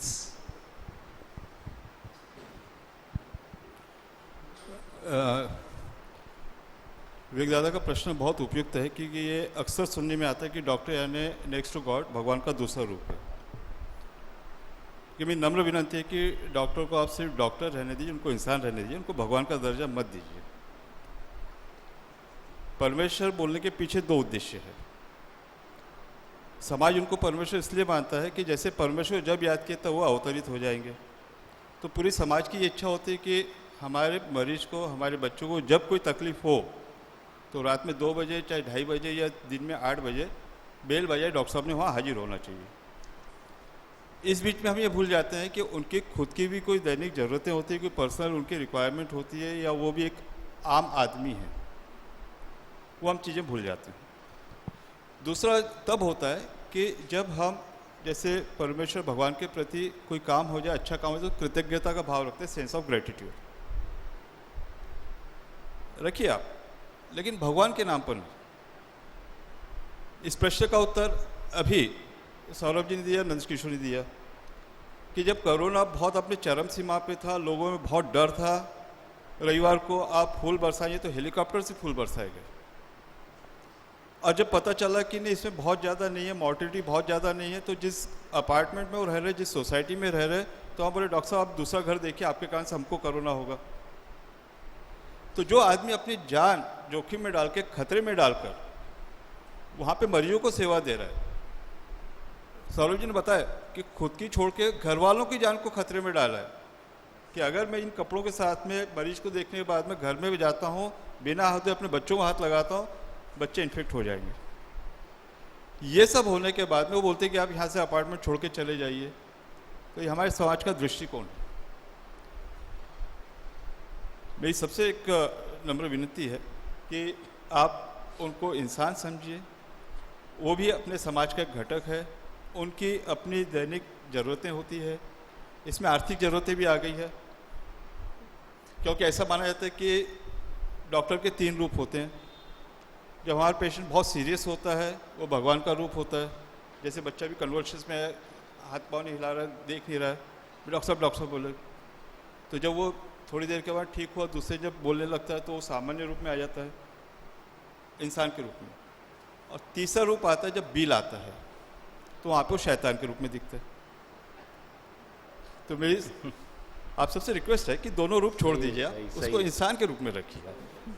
बहुत बहुत खूब का सर। बस सर आपकी इसी बात को बढ़ाते हुए जो मराठी जी क्वेश्चन पूछा है मराठी सर ने कि क्या वो सेवाएं ईश्वर प्रति दे रहे, आज यहाँ बस एक छोटा जिक्र करना चाहता हूँ जो हमारे कोविड वॉरियर्स है जो कोविड अस्पताल में ड्यूटी दे रहे हैं, हाँ। आज वो पीपी किट पहन के बाद उसमें क्या प्रॉब्लम जाती है आज हम सब जानते हैं, लेकिन आपको बता दूँ ये इतनी थिक मटेरियल से होती है कि आप उसमें एयर एंट्री नहीं हो पाती है।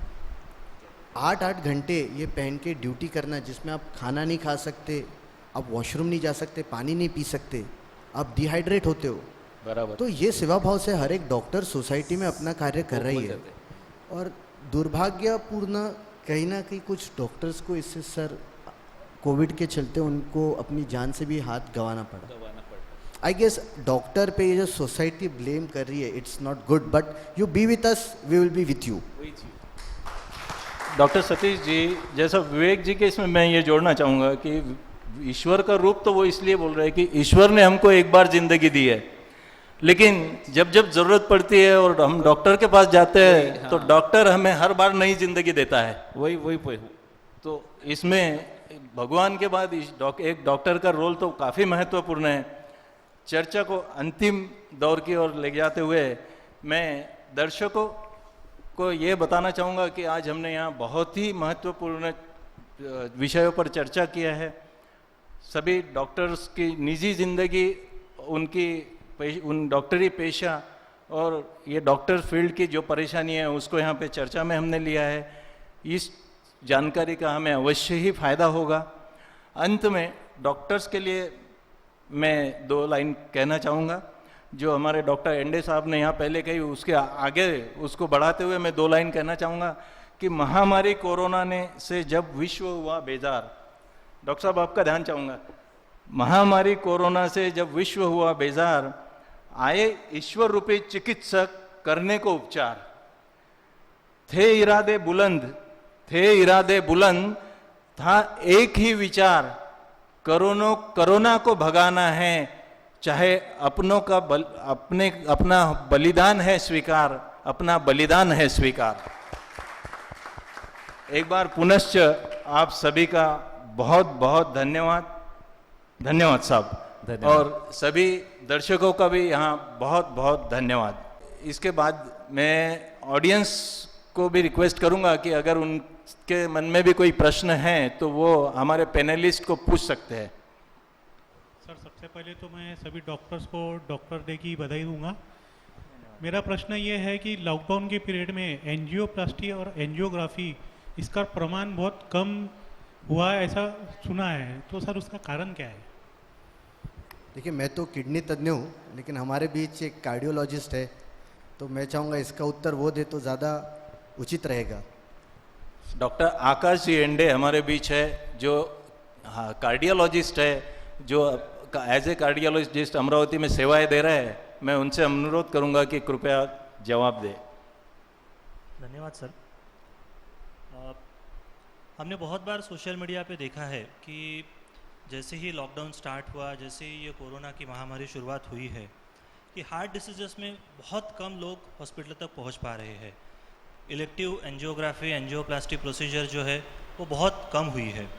इसके मुख्यतः 2-3 कारण है। सबसे पहला कारण जो हमारा तान तनाव था, जो भागदौड़ की ज़िंदगी थी, लॉकडाउन की वजह से सभी लोग घर में थे, उसके कारण मेंटल स्ट्रेस भी बहुत कम था। उसके कारण ये जो नॉन कम्युनिकेबल डिसीज़ है उनका इंसिडेंस थोड़ा सा कम रहा है। दूसरा कारण है खान पान। जैसे ही लॉकडाउन स्टार्ट हुआ, मैक्सिमम लोग जो है वो घर पे ही, और जो खाना है वो पूरी तरह से हाइजीनिक है, और जो भी हम जंक फूड्स लेते थे उसका प्रमाण भी बहुत कम हुआ है। उसके कारण नॉन कम्युनिकेबल डिसीजेस में कम हुआ है। और तीसरा कारण यही है कि लॉकडाउन की वजह से जो पेरिफेरी के पेशेंट थे, जैसे हमें इलेक्टिव कभी कभार एंजियोग्राफी करवाते थे, किसी का अगर टीएमटी पॉजिटिव आता है, स्लाइट ईसीजी में चेंजेस आते हैं, उसके बाद अगर हम प्लान करते हैं एंजियोग्राफी का, बहुत सारे लोगों ने इसको अवॉइड किया है। तो ये मुख्यतः 3 कारण रहे हैं जिसके कारण इलेक्टिव एंजियोग्राफी एंजियोप्लास्टी में कमी आई है। पर जो इमरजेंसी है, इमरजेंसी अमरावती में जितने भी हार्ट हॉस्पिटल है कंटिन्यू काम कर रहे हैं और कंटिन्यूअसली एंजियोग्राफी एंजियोप्लास्टी प्रोसीजर शुरू है। धन्यवाद सर। धन्यवाद सर। धन्यवाद आप सभी को। सर्वप्रथम डॉक्टर्स डे की बधाई। मैं आपसे एक क्वेश्चन ऐसा पूछना चाहूँगा कि जनरली मिडिल क्लास जो है, मिडिल क्लास में एक मानसिक भावना बन गई है, जैसा टीवी पे देखते हैं कि भाई कोविड का इलाज काफ़ी महंगा है। ये एक भावना उनकी बन गई है कि कोविड का इलाज काफ़ी महंगा है और सबसे पहले जाना कहाँ पे है। जैसे वो अपने जो डॉक्टर्स हैं उनसे मिलता है, लेकिन जाना कहाँ पे, हमने कहाँ से संपर्क करना और कैसे हमने आगे हमारी टेस्टिंग करवाना।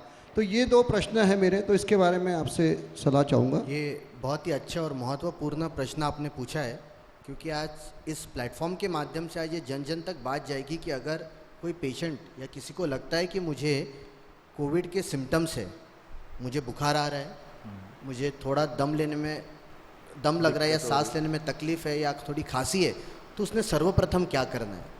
आप ये जानिए कि हर एरिया में गवर्नमेंट ने फीवर क्लिनिक और कफ क्लिनिक खोले। आप सबसे पहले वहाँ विज़िट कीजिए। बराबर। मान के चलो वो बंद है तो आपके नज़दीकी जो प्राइवेट अस्पताल है आप वहाँ जाइए। वो भी अगर आपके पहुँच के बाहर है तो हमारे पास आज सिविल हॉस्पिटल है जिसे हम इरविन जानते हैं, आप वहाँ पहुँचिए। वहाँ 24 आवर सर्विसेज है। वहाँ आपका तज्ञ से चेकअप किया जाएगा कि क्या सही में ये कोरोना के लक्षण है या शायद कोई और इन्फ्लुएंजा टाइप या बीमारी है, सादी वायरल इन्फेक्शन के लक्षण है, ये आपको चेक किया जाएगा। ये हो गया पहले का उत्तर। अभी जो आपके ने पूछा कि मध्यम वर्गीय के दिल में है कि कोरोना के लिए ट्रीटमेंट बहुत महंगी, मैं आपको ये बता दूं कोरोना की ट्रीटमेंट जो अभी फ़िलहाल अप्रूव की गई है वो महंगी नहीं है। एक ये ट्रीटमेंट हमारे गवर्नमेंट द्वारा कोविड हॉस्पिटल्स को प्राप्त हुई है और वहाँ से ही इन दवाइयों का बंटवारा हर पेशेंट्स को, ज़रूरतमंदों को दिया जाता है। 2 चीज़ तो इसमें खर्चा नहीं लग रहा है आपको। जो महंगी दवाई है जो बहुत कम पेशेंट्स को लगती है, जो मोनोक्लोनल एंटीबॉडीज़ होती है जो बहुत कम पेशेंट्स को लगती है, ये दवाई अभी सरकार ने वहाँ उपलब्ध कराई है। यानी कोविड की ट्रीटमेंट अगर आपको लक्षण है तो आप डरिए मत, आप उसको बेहिचक जाके चेक करवाइए। अगर आप कोरोना पॉजिटिव भी आते हैं, कोविड पॉजिटिव भी आते हैं, तो भी उसकी ट्रीटमेंट सस्ती है, या ये कहे कि उसकी ट्रीटमेंट की जिम्मेदारी भी सरकार ले रही है और वो आपके लिए तत्पर है। जी हाँ, सही है। सरकार ने तो जिम्मेदारी ले रखी है, क्वारंटाइन हॉल और ट्रीटमेंट सभी सरकार करवा रही है। और कोई? सर्वप्रथम डॉक्टर्स डे का सभी डॉक्टर्स को अभिवादन। ये तो हुए कोविड की बात, जहाँ हम सब जानते हैं कि ट्रीटमेंट गवर्नमेंट की तरफ से अप्रूव की गई है, लेकिन इन जनरल में जब ट्रीटमेंट होती है तो उसके प्राइवेट हॉस्पिटल्स के बिल बहुत लंबे आते हैं, उसका क्या कारण हो सकता है? मेरे ख्याल से शायद आपके मन में ये क्वेश्चन भी सोशल मीडिया पे घूम रहे हैं, कुछ प्राइवेट हॉस्पिटल्स के बिल्स की वजह से आया होगा, जो कि काफ़ी ज़्यादा वायरल हुआ है। तो मेरा एक्सप्लेनेशन इस पे सादा है कि दूध का भाव वही, चाय पत्ती का भाव वही, शक्कर का भाव वही, फिर भी जो चाय हम टपरी पे 7 रुपये में पीते हैं, 5 स्टार में 700 रुपये में पीते हैं। क्यों? Because we are not paying for the tea itself. हम उस फैसिलिटी का, वहाँ पे मिल रही एक लग्जरियस सुविधाओं का भी पैसा दे रहे हैं, राइट? आप यदि उस बिल का वर्गीकरण देखें तो डॉक्टर्स के चार्जेस आप देख लीजिए कितना है। तो मैं इसी प्रश्न के साथ साथ इस पूरे कंसेप्ट्स के तरफ ही लोगों का ध्यान खींचना चाहता हूँ कि काफ़ी बार ये हमसे क्वेश्चन पूछा जाता है कि भाई प्राइवेट हॉस्पिटल्स में ट्रीटमेंट इतनी महंगी क्यों होती है, क्यों लाखों के बिल निकलते हैं। तो मैं यही उनको बताना चाहता हूँ कि भाई ट्रीटमेंट तो सरकारी अस्पताल में भी अवेलेबल है और लग्जरियस जो कॉरपोरेट हॉस्पिटल्स हम जिसको कहेंगे इन शॉर्ट, वहाँ पे भी अवेलेबल है। Now it's up to you कि आपको कहाँ जाना है ना? तो उस हिसाब से उस लग्जरियस फैसिलिटीज़ के या फिर उस जो फैसिलिटीज़ में जो सुविधाओं में जो फ़र्क है उसका चार्जेस जो है ज़्यादा होता है, rather than turning itself is a treatment. और मैं इस बात की तरफ भी आपका ध्यान आकर्षित करना चाहूँगा कि भारत में ज़्यादातर जो लोग हैं वो ना तो गवर्नमेंट ना तो कॉरपोरेट हॉस्पिटल्स, बल्कि जो स्मॉल स्केल नर्सिंग होम है उनके ऊपर उनका भार ज़्यादा होता है। इन दोनों के बीच की कहीं तो भी एक कड़ी ये स्मॉल स्केल नर्सिंग होम है, जो कि 10 बेडेड, 20 बेडेड, 30 बेडेड हॉस्पिटल, जो छोटे हॉस्पिटल्स जो हमारे जैसे अमरावती जैसे शहर में भी काफ़ी ज़्यादा पाए जाते हैं। ये लोग हमारे भारत जैसे देश में काफ़ी महत्व का रोल प्ले कर रहे हैं, लेकिन हमारे थोड़ी मिसकंसेप्शन से मेरे ख्याल से काफ़ी ज़्यादा प्रॉब्लम हो जाती है कि हम गवर्नमेंट में जाएंगे तो वहाँ पे इलाज सस्ते में हो जाएगा, हम वहाँ पे फैसिलिटी की अपेक्षा करते हैं जो कि कुछ अभाव से नहीं मिल पाती है। हम लग्जरियस कॉरपोरेट हॉस्पिटल्स में जाते हैं, वहाँ पे फैसिलिटीज़ पूरी मिलेगी, लेकिन वहाँ पे हम बिल कम करने की अपेक्षाएं करते हैं, और ये दोनों के बीच में पिस जाते शायद से स्मॉल स्केल नर्सिंग होम्स। तो ये भी एक विषय है। तो सर, जैसे कि डॉक्टर साहब ने बताया, कोरोना के ट्रीटमेंट की जिम्मेदारी काफ़ी हद तक सरकार हमें बहुत ज़्यादा मदद करने की कोशिश कर रही है, जितना पॉसिबल है हमारे पास अवेलेबल है। और काफ़ी हद तक हमने सुना भी है कि सरकार ने भी इस मामले में भी जनता की मदद करने के लिए प्राइवेट हॉस्पिटल्स में भी काफ़ी कैपिंग भी आई है अभी, मतलब वो भी एक मुद्दा है। धन्यवाद विक्रम जी। नंदन किशोर जी,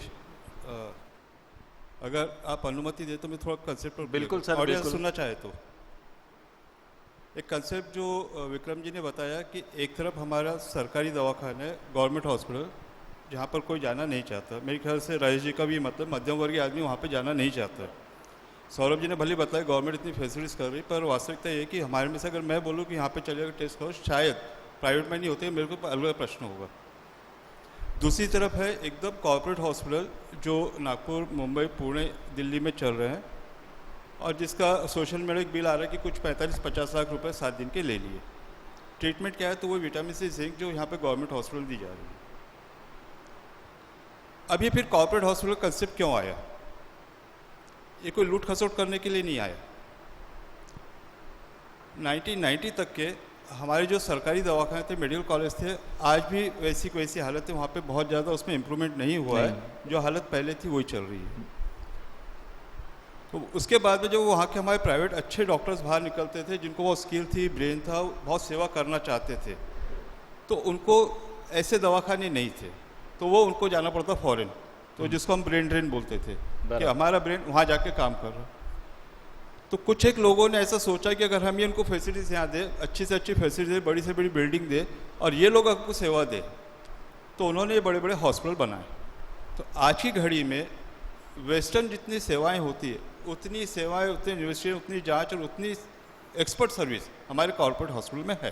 बराबर। यहाँ तक है कि विदेश से लोग हमारे इलाज कराने आते हैं, क्योंकि आज भी वर्ल्ड में सबसे सस्ती मेडिकल सर्विस अपने भारत में है। अच्छा, ये पक्की बात है। पर जब विदेश के लोग आते हैं तो उनको हम कंपेयर करते हैं अमेरिका के चार्जेस से, जो यहाँ पे शायद 1/10 भी नहीं हो। अगर वहाँ 1 रुपया खर्चा होगा अपने 10 पैसे में हो, लेकिन यहाँ का जो 10 पैसा है मध्यम वर्गीयों के लिए बहुत ज़्यादा हुआ है। हाँ, सही से। विक्रम जी ने बोला कि आपको जाने के पहले ये ठहराना है कि आप चाय कहाँ की पीते हो, तो आप जाने के पहले अपना सोच लो कि आप उतना खर्चा सहन कर पाते हो नहीं कर पाते। मैंने बातचीत इसलिए छेड़ा कि विक्रम ने बहुत अच्छा मुद्दा उठाया कि इन दोनों के बीच में अगर कोई कड़ी है तो वो हमारे स्मॉल नर्सिंग होम है जो अमरावती में हम सब लोग चला रहे हैं। अब इसलिए ये बात आपके लिए उठानी जरूरी कि आप एक बहुत प्रबुद्ध वर्ग है, बहुत जवाबदार वर्ग है, और आपको ये देखना है कि जो कॉर्पोरेट हॉस्पिटल में 1000 रुपये में जो खर्चा लगता है, शायद वो यहाँ पे 80-90 रुपये में स्मॉल नर्सिंग होम में होगा। अनफॉर्चुनेटली जो गवर्नमेंट की पॉलिसीज चल रही है, इतने सारे जो नए नियम लगाए जा रहे हैं, इतने सारे जो एक्ट आ रहे हैं, तो उसमें स्मॉल नर्सिंग होम पीछे जा रहे हो, शायद बंद भी हो जाएंगे। अगर हम लोगों ने इसका विरोध नहीं किया, हमारे सब लोगों ने, हाँ, तो आगे या तो आपको सरकारी दवाखाने में इलाज कराना है जहाँ पे हम लोग जाने की मानसिकता नहीं है, या फिर आपको उतना खर्चा देना पड़ेगा जितनी हमारी जेब परमिट नहीं करती है। तो हमको बहुत, एक उदाहरण के तौर पर बता दो कि एक नर्सिंग होम के लिए, एंडे जी हमारे साथ में, वर्ल्ड के सब डॉक्टर लोग हमारे साथ में, कम से कम 40 NOC लगती है। अच्छा, 40 फायर NOC। आग लगी कहीं दूसरे बड़े हॉस्पिटल में और हम सबको फायर NOC लेके घूमना पड़ता है, जब तक NOC नहीं, आपका हॉस्पिटल रजिस्ट्रेशन नहीं होता है।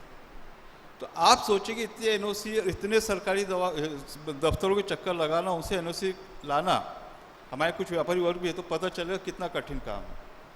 तो आप सब लोगों से एक रिक्वेस्ट है कि कैसे भी करके आप भी इसमें मदद कीजिए कि स्मॉल नर्सिंग होम का जो कंसेप्ट है वो चालू रहे। और दूसरी बात, कॉर्पोरेट हॉस्पिटल में कि किसी एक का हॉस्पिटल नहीं है, अलग अलग स्पेशलिटी के सब डॉक्टर्स हैं। और जो नर्सिंग स्मॉल नर्सिंग वहाँ पर एक डॉक्टर है कि आप लांडी जी के जा रहे तो वहाँ लांडी जी जवाबदार है पूरे 24 घंटे के लिए। लेकिन आप मैक्स में वेदांता में जा रहे तो आपको पता नहीं वहाँ पे कौन है, आप वो हॉस्पिटल के नाम से जा रहे हैं। तो यहाँ पर कुछ होता है 24 घंटे में बैठा हूँ मेरे पेशेंट के लिए, वहाँ पे मेरी 8 घंटे की ड्यूटी खत्म हुई, वो अगले 8 घंटे वाला संभालेगा। और इसीलिए बहुत बार जो शिकायत होती है कि हमको पता नहीं चल रहा क्या हो रहा है, क्योंकि बीच में जो कम्युनिकेशन वाली बात होती है बड़े हॉस्पिटल्स में नहीं हो पाती। सही है सर। तो इसलिए हमको बहुत कोशिश करना है कि हमारे जो छोटे नर्सिंग होम चल रहे हैं उनको हम बचा के रखें। बहुत बहुत धन्यवाद डॉक्टर सतीश जी। बिल्कुल बिल्कुल। First of all, I would like to thank everybody on this day of Doctors Day. मेरा सवाल विवेक जी से है कि जैसे हम लोग सब देखते हैं कि मीडिया में न्यूज़ में सब जगह पे एक टोटल फिगर बताते हैं 1 लाख पेशेंट हो गए, 4 लाख पेशेंट, बट नेट नहीं बताते। इसके वजह से क्या है, बहुत साइकोलॉजिकल इश्यूज चलते हैं। जैसे विक्रम जी अच्छा मतलब उसके प्रकाश डाल पाएंगे? बराबर है। डे 1 से टोटल मरीजों की संख्या कितनी है हमको वही पब्लिश करना पड़ता है, उसमें कितने अच्छे हुए, यानी सभी को उसके पूरे बाइफर्केशन करना इतना आसान नहीं है, क्योंकि पूरा यानी करना तो जैसे हमारी एक कोशिश रहती है कि मैक्सिमम उसका प्रयास करना कि भाई कितना कैसा उसके डिटेल्स पेपर में देके समझ तक पाना, उतना प्रयास रहता है। धन्यवाद विवेक जी। या इसके बाद अगर कोई प्रश्न है तो बिल्कुल। आप सभी डॉक्टर्स का बहुत बहुत धन्यवाद। बहुत अच्छी आप लोगों ने कोविड-19 के लिए रूपरेखा रखी हुई है। एक अमरावती के लिए थोड़ा जानना चाहूँगा कि अमरावती में ये कंट्रोल में है या कब तक और कंट्रोल में आ जाएगा, एक। और दूसरा, ये कोविड का जो वायरस है जो विदेशों में पाया गया है उसमें और इंडिया में जो पाया गया है, ये कैटेगरी में कोई फ़र्क है क्या, कि दोनों एक ही कैटेगरी है? ये थोड़ा बताइए।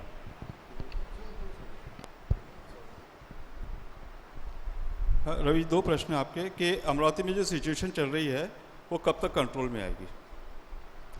इसका निश्चित रूप से कोई आकलन नहीं लगा सकता ईमानदारी से। हम लोग का ये सोचना था सभी एक्सपर्ट्स का कि लॉकडाउन के बाद में जब हम सब लोग अंदर है और शायद वो चेन टूटी होगी, दुर्भाग्य से वैसा नहीं हुआ। तो कई एक्सपर्ट्स का ऐसा बोलना है कि जुलाई या सितंबर तक इसका पीक आएगा और कई केसेस बढ़ेंगे और शायद उसके बाद में नीचे आए, पर निश्चित अवधि इसकी कोई नहीं बता सकता। क्योंकि जैसे मैंने बताया कि वायरस जितना अपने आप में खतरनाक है, इन्फेक्शस है, उससे ज़्यादा जवाबदारी हम लोगों की आपस में। एक बहुत साधारण सी बात मैं आपको बताता हूँ कि जैसा शोधकर्ताओं ने बताया कि अगर एक आदमी इन्फेक्ट होता है, मान लीजिए मैं इन्फेक्ट हूँ, दादा मेरे पास में बैठे हैं, सौरभ जी और ये, और हम अगर ये 3 फीट से कम अंतर पे और मैं अगर छींकता खांसता हो तो जो ड्रॉपलेट इन्फेक्शन है इनकी तरफ पहुँचेंगे, इनकी तरफ पहुँचेंगे, इनकी तरफ पहुँचेंगे। अब इनसे जो 3 फीट के कम अंतर में जब ये छींकें खांसेंगे उनसे फैलेंगे, तो ऐसा माना गया कि एक आदमी 1000 लोगों को इन्फेक्ट कर सकता है, एक्सपोनेंशियल। अब मान लीजिए अगर 3 फीट के बाहर होते और मैं छींकता खांसता हो तो ये कड़ी तो यहाँ टूट गई, उनसे अगर 3 फीट आगे वो बैठे तो उनकी टूट गई। तो एक बहुत साधारण सा नियम था कि आप सोशल डिस्टेंसिंग पालिए, 3 फीट से आप कम ज़्यादा अंतर रखिए, वो कड़ी वहाँ टूट जाएगी। दुर्भाग्य से नहीं हो रहा है।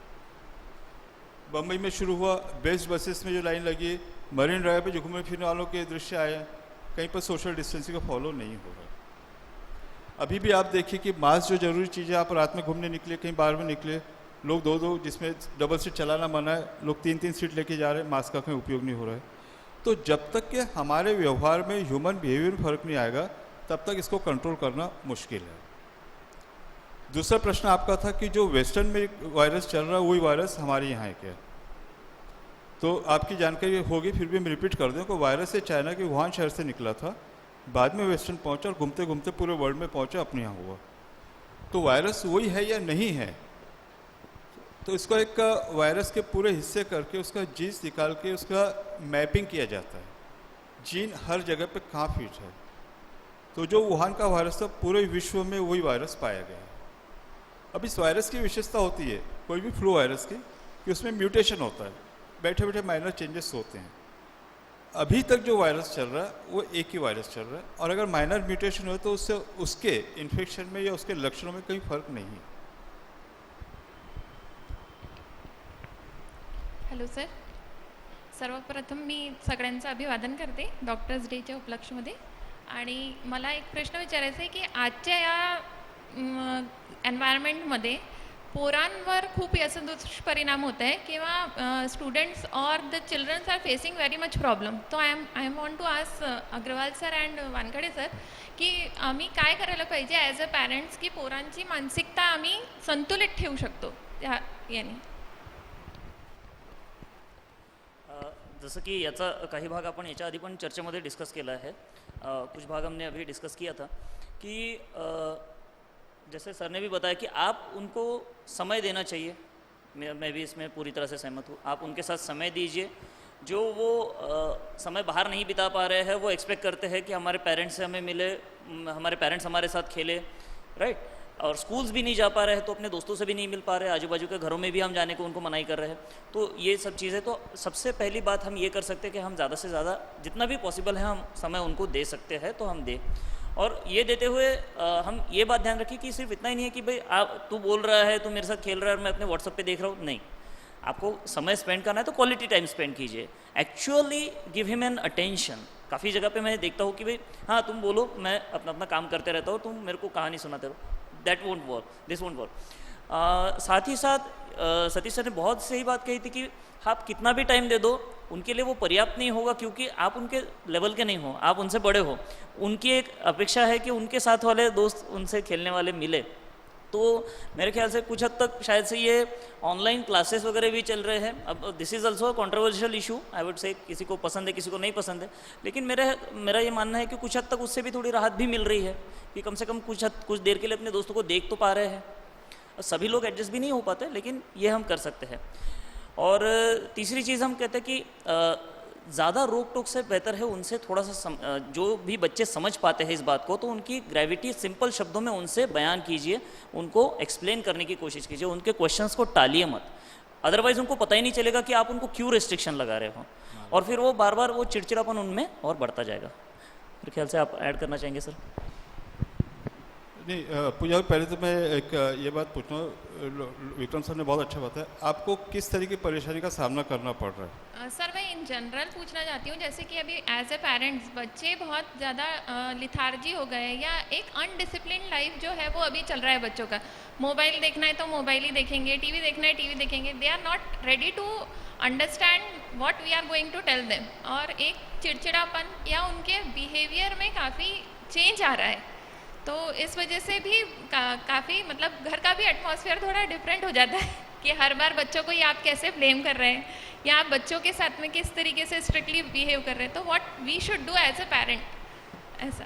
पहले तो दो चीज़ों की बधाई कि एक तो हमारे लेडी पार्टिसिपेंट से कोई प्रश्न है, मेरे को बड़ा अच्छा लगा.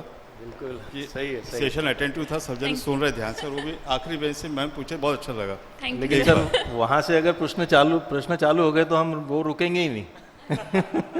अनिता भाभी पूछेंगे, आप उनको रोकिए मत. अब तो आपने जरूर पूछना भाभी. अभी प्रश्न की तरफ आते हैं. आपने कहा कि बच्चे बहुत चिड़चिड़े हो गए, लेथार्जिक हो गए, आलसी हो गए, सुनते नहीं है, एक बात की जीत पकड़ के बैठ गए, मोबाइल देखना तो देखना ही है.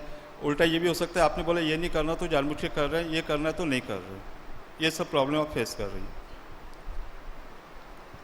देखिए, चाइल्डहुड साइकोलॉजी का एक नियम है, बच्चे बड़ों का रिफ्लेक्शन है, उनका आईना है.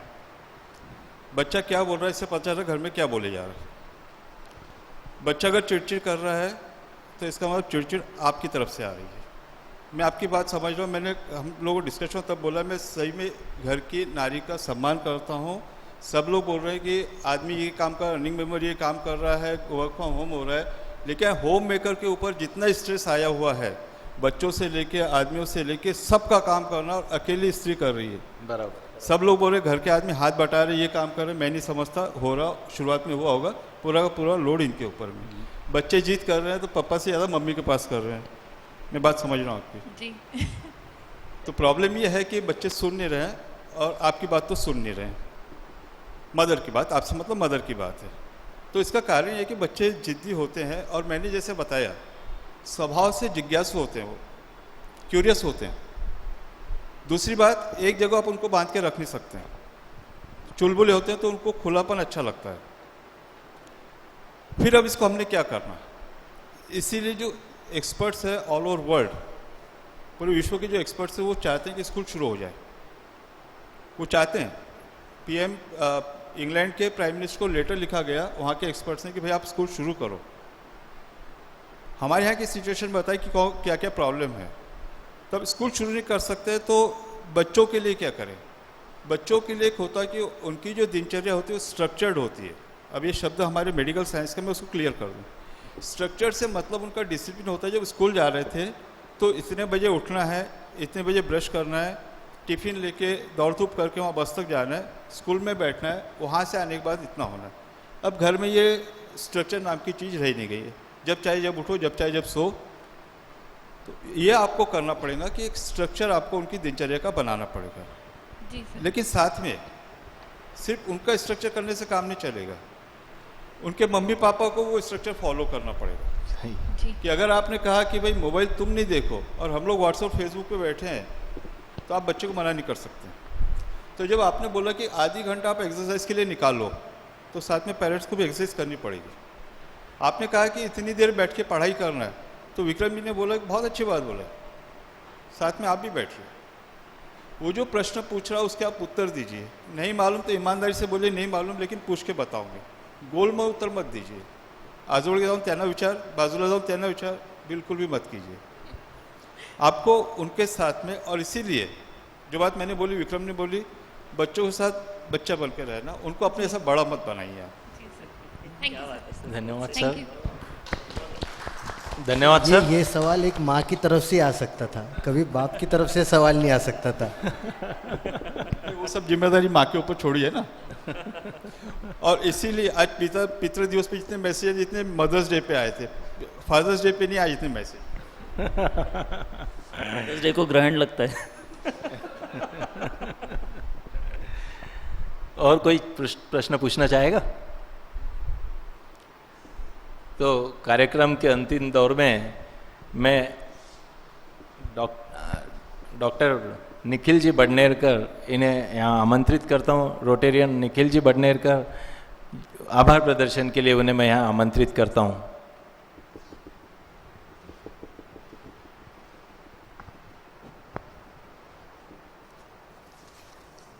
Thank you Rathi ji. I think on behalf of this doctors day, जो हमारा एक्सटेंसिव इतना डिस्कशन हुआ है, रादर दैन मेरे हिसाब से इसको डॉक्टर के मन की बात की जगह पे हम सोसाइटी के मन की बात, या फिर सोसाइटी के मन में जो क्वेश्चंस है उसका एक थरोली हम उसको कुछ तो भी हल निकाल पाया, ऐसा मुझे तो भी एज अ ऑडियंस जहाँ तक मैं बैठा था उसमें ऐसा लग रहा हो। और जहाँ तक पूरे सोसाइटी में सबके दिमाग में कोरोना के चलते या फिर उसके चलते लाइफस्टाइल में जो चेंजेस हुए हैं, उसके चलते डॉक्टर्स पे जो आरोप हुए हैं, उसके चलते डॉक्टर्स के जो परेशानियां हैं, उन सबको हम कुछ आंसर दे पाए हैं। तो coming to the concluding part of this doctors day celebration, I must thank हमारे जो दो प्राइम गेस्ट थे, doctor Somvanshi sir and doctor Nikam sir. जैसे कि एज अ CS उन्होंने भी कुछ हमें वैल्यूएबल इन्फॉर्मेशन दिया है, और सोमवंशी सर ने भी जो एक इम्पॉर्टेंट हमें इनपुट दिया है कि ये जो ऑनगोइंग कोरोना है, इसके चलते अगर कहीं भी कोई भी मरीज़ को अगर कोरोना की अगर जांच करवानी है तो वो PDMC में स्टार्ट हुआ है। थ्रू आपके जो भी नियर बाय डॉक्टर्स है, कोई भी सस्पेक्टेड अगर मरीज़ है तो उनकी वो जांच हो सकती है। तो ये अभी ऐसा क्वेश्चन नहीं रहा है कि किसी को सस्पेक्ट लग रहा है लेकिन उसकी जांच नहीं हो रही है। तो कोई भी मरीज़ हो जिसको अगर लग रहा है कि उसकी जांच करवानी है तो वो नियर बाय डॉक्टर के थ्रू रिकमेंडेशन लेके PDMC में उसका कोरोना जांच करवा सकता है। So I must thank doctor Nikam sir and doctor Somvanshi sir. Special thanks to our panelist, I think all of the 4 panelist, doctor Satish Agrawal sir, doctor Vivek ji, Dr. Saurabh Lande and Dr. Vikram all have given proper answers to all the questions, and they have clarified all the doubts in all the minds. Special thanks to हमारे assistant governor जी जो है, हमारे जो जिसको बोलते हैं हमेशा एक गाइडिंग फोर्स रहते हैं, तो doctor Sameer Kedia ji and Rotarian Ravi Tang ji, उनको स्पेशल थैंक्स। एंड लास्टली जो हमें ये प्लेटफॉर्म मिला है सिटी न्यूज़ चैनल का, तो सजोदिया जी जो है उनके लिए भी, और सिटी न्यूज़ चैनल की जो पूरी टीम है जिन्होंने ये सब हमें प्लेटफॉर्म दिया है, उनको धन्यवाद देता हूँ। Last but not the least, हमारे जो अध्यक्ष है president rotarian Atul Kolle ji and secretary ji, जिन्होंने मुझे लगता है क्वेश्चंस के रूप में नंदकिशोर राठी जी ने पूरे समाज की या पूरे जनमानस में जो कोरोना के चलते जो क्वेश्चंस उनके चल रहे थे दिमाग में, उनको रिप्रेजेंट किया है। तो special thanks to president mister rotarian Atul Kolle ji and Nandkishore Rathi ji. I would like to conclude the session. I think all of we have done it very well. And इसके ज़रिए एक डॉक्टर्स डे सेलिब्रेशन जिसे हम कहते हैं, in a different way we have celebrated this Doctors Day. And thank you to all of you for coming to the session, interactive session. And for the audience जिन्होंने कि इतना active list में participation लिया है और अपने जो मन के क्वेश्चंस है वो सब उसमें पूछे हैं, तो उनके लिए भी एक धन्यवाद। धन्यवाद।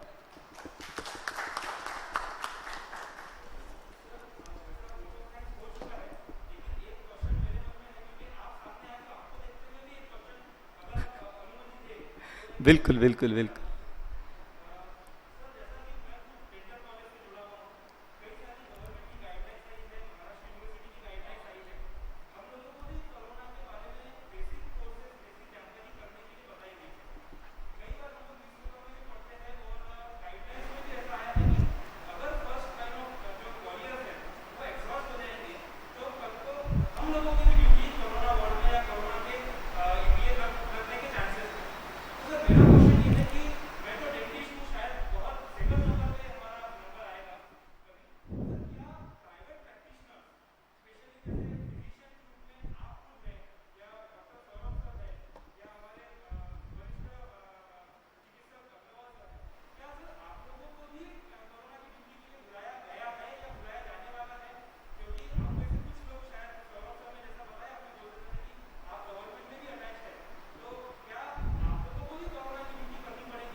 जी बिल्कुल, ऐसा है कि जैसे जैसे कोरोना का महामारी का अगर उसका प्रस्त अगर बढ़ते जाता है, और अनफॉर्चुनेटली बोलो कि जो हमारे फ्रंटलाइन वॉरियर्स है जो कोरोना की ड्यूटीज़ कर रहे हैं, अगर वो एग्जॉस्ट होते जाते हैं, उनमें से कोई पॉजिटिव आते जाता है, तो हमारे पास ऑप्शंस नहीं बचेंगे कि हम सोसाइटी को सर्व कर सके। तो ऐसे कंडीशन में हमारे जो प्राइवेट प्रैक्टिशनर्स है उनको भी गवर्नमेंट की तरफ से ऐसे ऑर्डर्स आए हैं कि इन केस अगर ज़रूरत पड़ती है तो आपको भी कोरोना के इसमें सर्विसेज देना अनिवार्य रहेगा। और आपके माहिती के लिए मैं बता दूं कि इवन ये गवर्नमेंट के जो ऑर्डर्स आने से पहले भी हमारे अमरावती के भी ऐसे बहुत सारे प्राइवेट प्रैक्टिशनर है जिन्होंने वॉलंटरीली सिविल सर्जन सर के पास में एक ये दिया था कि इनकेस हमारी ज़रूरत पड़ती है तो हम सर्विसेज देने के लिए तैयार है। और बहुत सारे ऐसे प्राइवेट प्रैक्टिशनर है, इन्होंने गवर्नमेंट अपना सुपर स्पेशलिटी हॉस्पिटल जहाँ पे अपना कोरोना हॉस्पिटल है वहाँ पे जाके सर्विसेज भी दिए हैं। तो that is not just because of the government orders और गवर्नमेंट कंपल्शन, बट इनकेस अगर सोसाइटी को ज़रूरत पड़ती है और हमारे फ्रंटलाइन वॉरियर्स में अगर उतनी एग्जॉस्ट होती है तो हमें वो सर्विसेज देना पड़ेगा, और हम उसको देने के लिए तैयार भी रहेंगे, क्योंकि ये हमारे लिए, हमारे जो कलीग डॉक्टर्स हैं उनके लिए, और हमारे अल्टीमेटली सोसाइटी के लिए ये ज़रूरी रहेगा, तो उसके लिए हमारी तैयारी भी रहेंगी। एसोसिएशन ने खुद वॉलंटरीली जाके सीएस सर को और कलेक्टर साहब को पूरी डॉक्टर्स की लिस्ट दिए हुआ the fit doctors who can do Covid duties, और जब ज़रूरत, सर आपका भी उसमें नाम है, उसमें मेरा भी नाम है, यह हर संस्था से, सिर्फ फिजिशियंस नहीं, वैसी बच्चों की संस्थाओं से, सेक्रेटरी की संस्थाओं से, हर संस्थाओं से throughout Amravati district those are fit doctors, उनकी पूरी लिस्ट वॉलंटरीली दी गई है कि जब कभी सरकार को ज़रूरत पड़े, शासन को ज़रूरत पड़े, हम डॉक्टर्स की सेवाओं के लिए तो हम तत्पर हैं। हेलो, हाँ, फिर भी मैं सोचता हूँ समीर जी का अगर हाँ परमिशन हो तो समीर जी का एक दूसरा पार्ट रह गया। कि अगर ज़रूरत पड़ी तो इतने सब फिजिशियन हैं, ये सब लोग, मैं बीइंग डेंटल सर्जन मैं क्या करूँगा, हमको ज़बरदस्ती कराई जाएगी क्या? मैं समझ से ये प्रश्न रह गया। तो पहली बात तो जैसा सबने बताया कि हम सब लोगों ने ऐच्छिक रूप से वॉलंटरली हाँ बोला है तो ठीक है, पर अगर कोई नहीं बोलता है, जैसे बम्बई में हालत इतनी ख़राब होगी वहाँ पे अभी दवाखानों में जगह नहीं है, जैसे हम सब लोग देख रहे हैं कि डेड बॉडीज़ की जगह नहीं, वहाँ दवाखाना भर्ती जगह नहीं। अभी वहाँ पे ये गाइडलाइंस आई है कि अगर कोई पॉजिटिव होता है माइल्ड और मॉडरेट तो आप घर पे रहो। अमरावती नागपुर में अभी भी हमको दवाखाना भर्ती किया जा रहा है। तो ऐसे समय में जब हमारा फ्रंट लाइन हमारी एग्जॉस्ट हो गई है, तो 2006 का जो पैंडेमिक एक्ट है उसमें कलेक्टर को ये अधिकार दिए हुए है कि वो चाहे तो किसी से भी वो वहाँ ड्यूटी करवा सकता है, वो चाहे तो किसी का दवाखाना ले सकता है, किसी का स्टाफ ले सकता है। ईश्वर करे वो पोजीशन अपने पास में नहीं आए। अब ये सवाल उठा कि समीर जी ने पूछा कि भाई फिजिशियन है, इंटेंसिविस्ट है, ये सब उनका काम है, ज़रूरत पड़ी तो इन्फेक्शन से संबंधित हम लोग हमारा काम हो सकता है। तो मैं बीइंग डेंटल सर्जन मेरी ड्यूटी क्या लगा, मैं क्या काम करूँगा? तो ये आपकी जानकारी कि कोविड वार्ड में सिर्फ और सिर्फ वहाँ पे उनको चेक करना और दवाई देना इतना ही काम नहीं है, इतने सारे काम हैं कि अगर आप जाके वॉलंटरी अपनी सर्विस देंगे तो जो हमारे फ्रंटलाइन वर्कर्स हैं उनका लोड कम हो जाएगा। तो ऐसे बहुत सारे काम हैं जिससे मदद आप कर सकते हैं। और हम सब लोगों की प्रार्थना है, जैसे सर ने बताया, निकम सर ने 500 बेड और ईश्वर के 500 बेड आखिर तक खाली रहे, तो ना उनको कोई तकलीफ, ना इधर में कोई किसी तकलीफ हो। और मैं तो ट्राक साहब की तारीफ़ करता हूँ, इन्होंने इतनी अच्छी शुभकामनाएं दी है अमरावती में कब ख़त्म होगा करके, उनके प्रश्न में एक शुभकामनाएं थी, तो मैं तो इनकी तारीफ़ करता हूँ और उसी बात को ईश्वर के सही साबित हुई। Thank you all of you.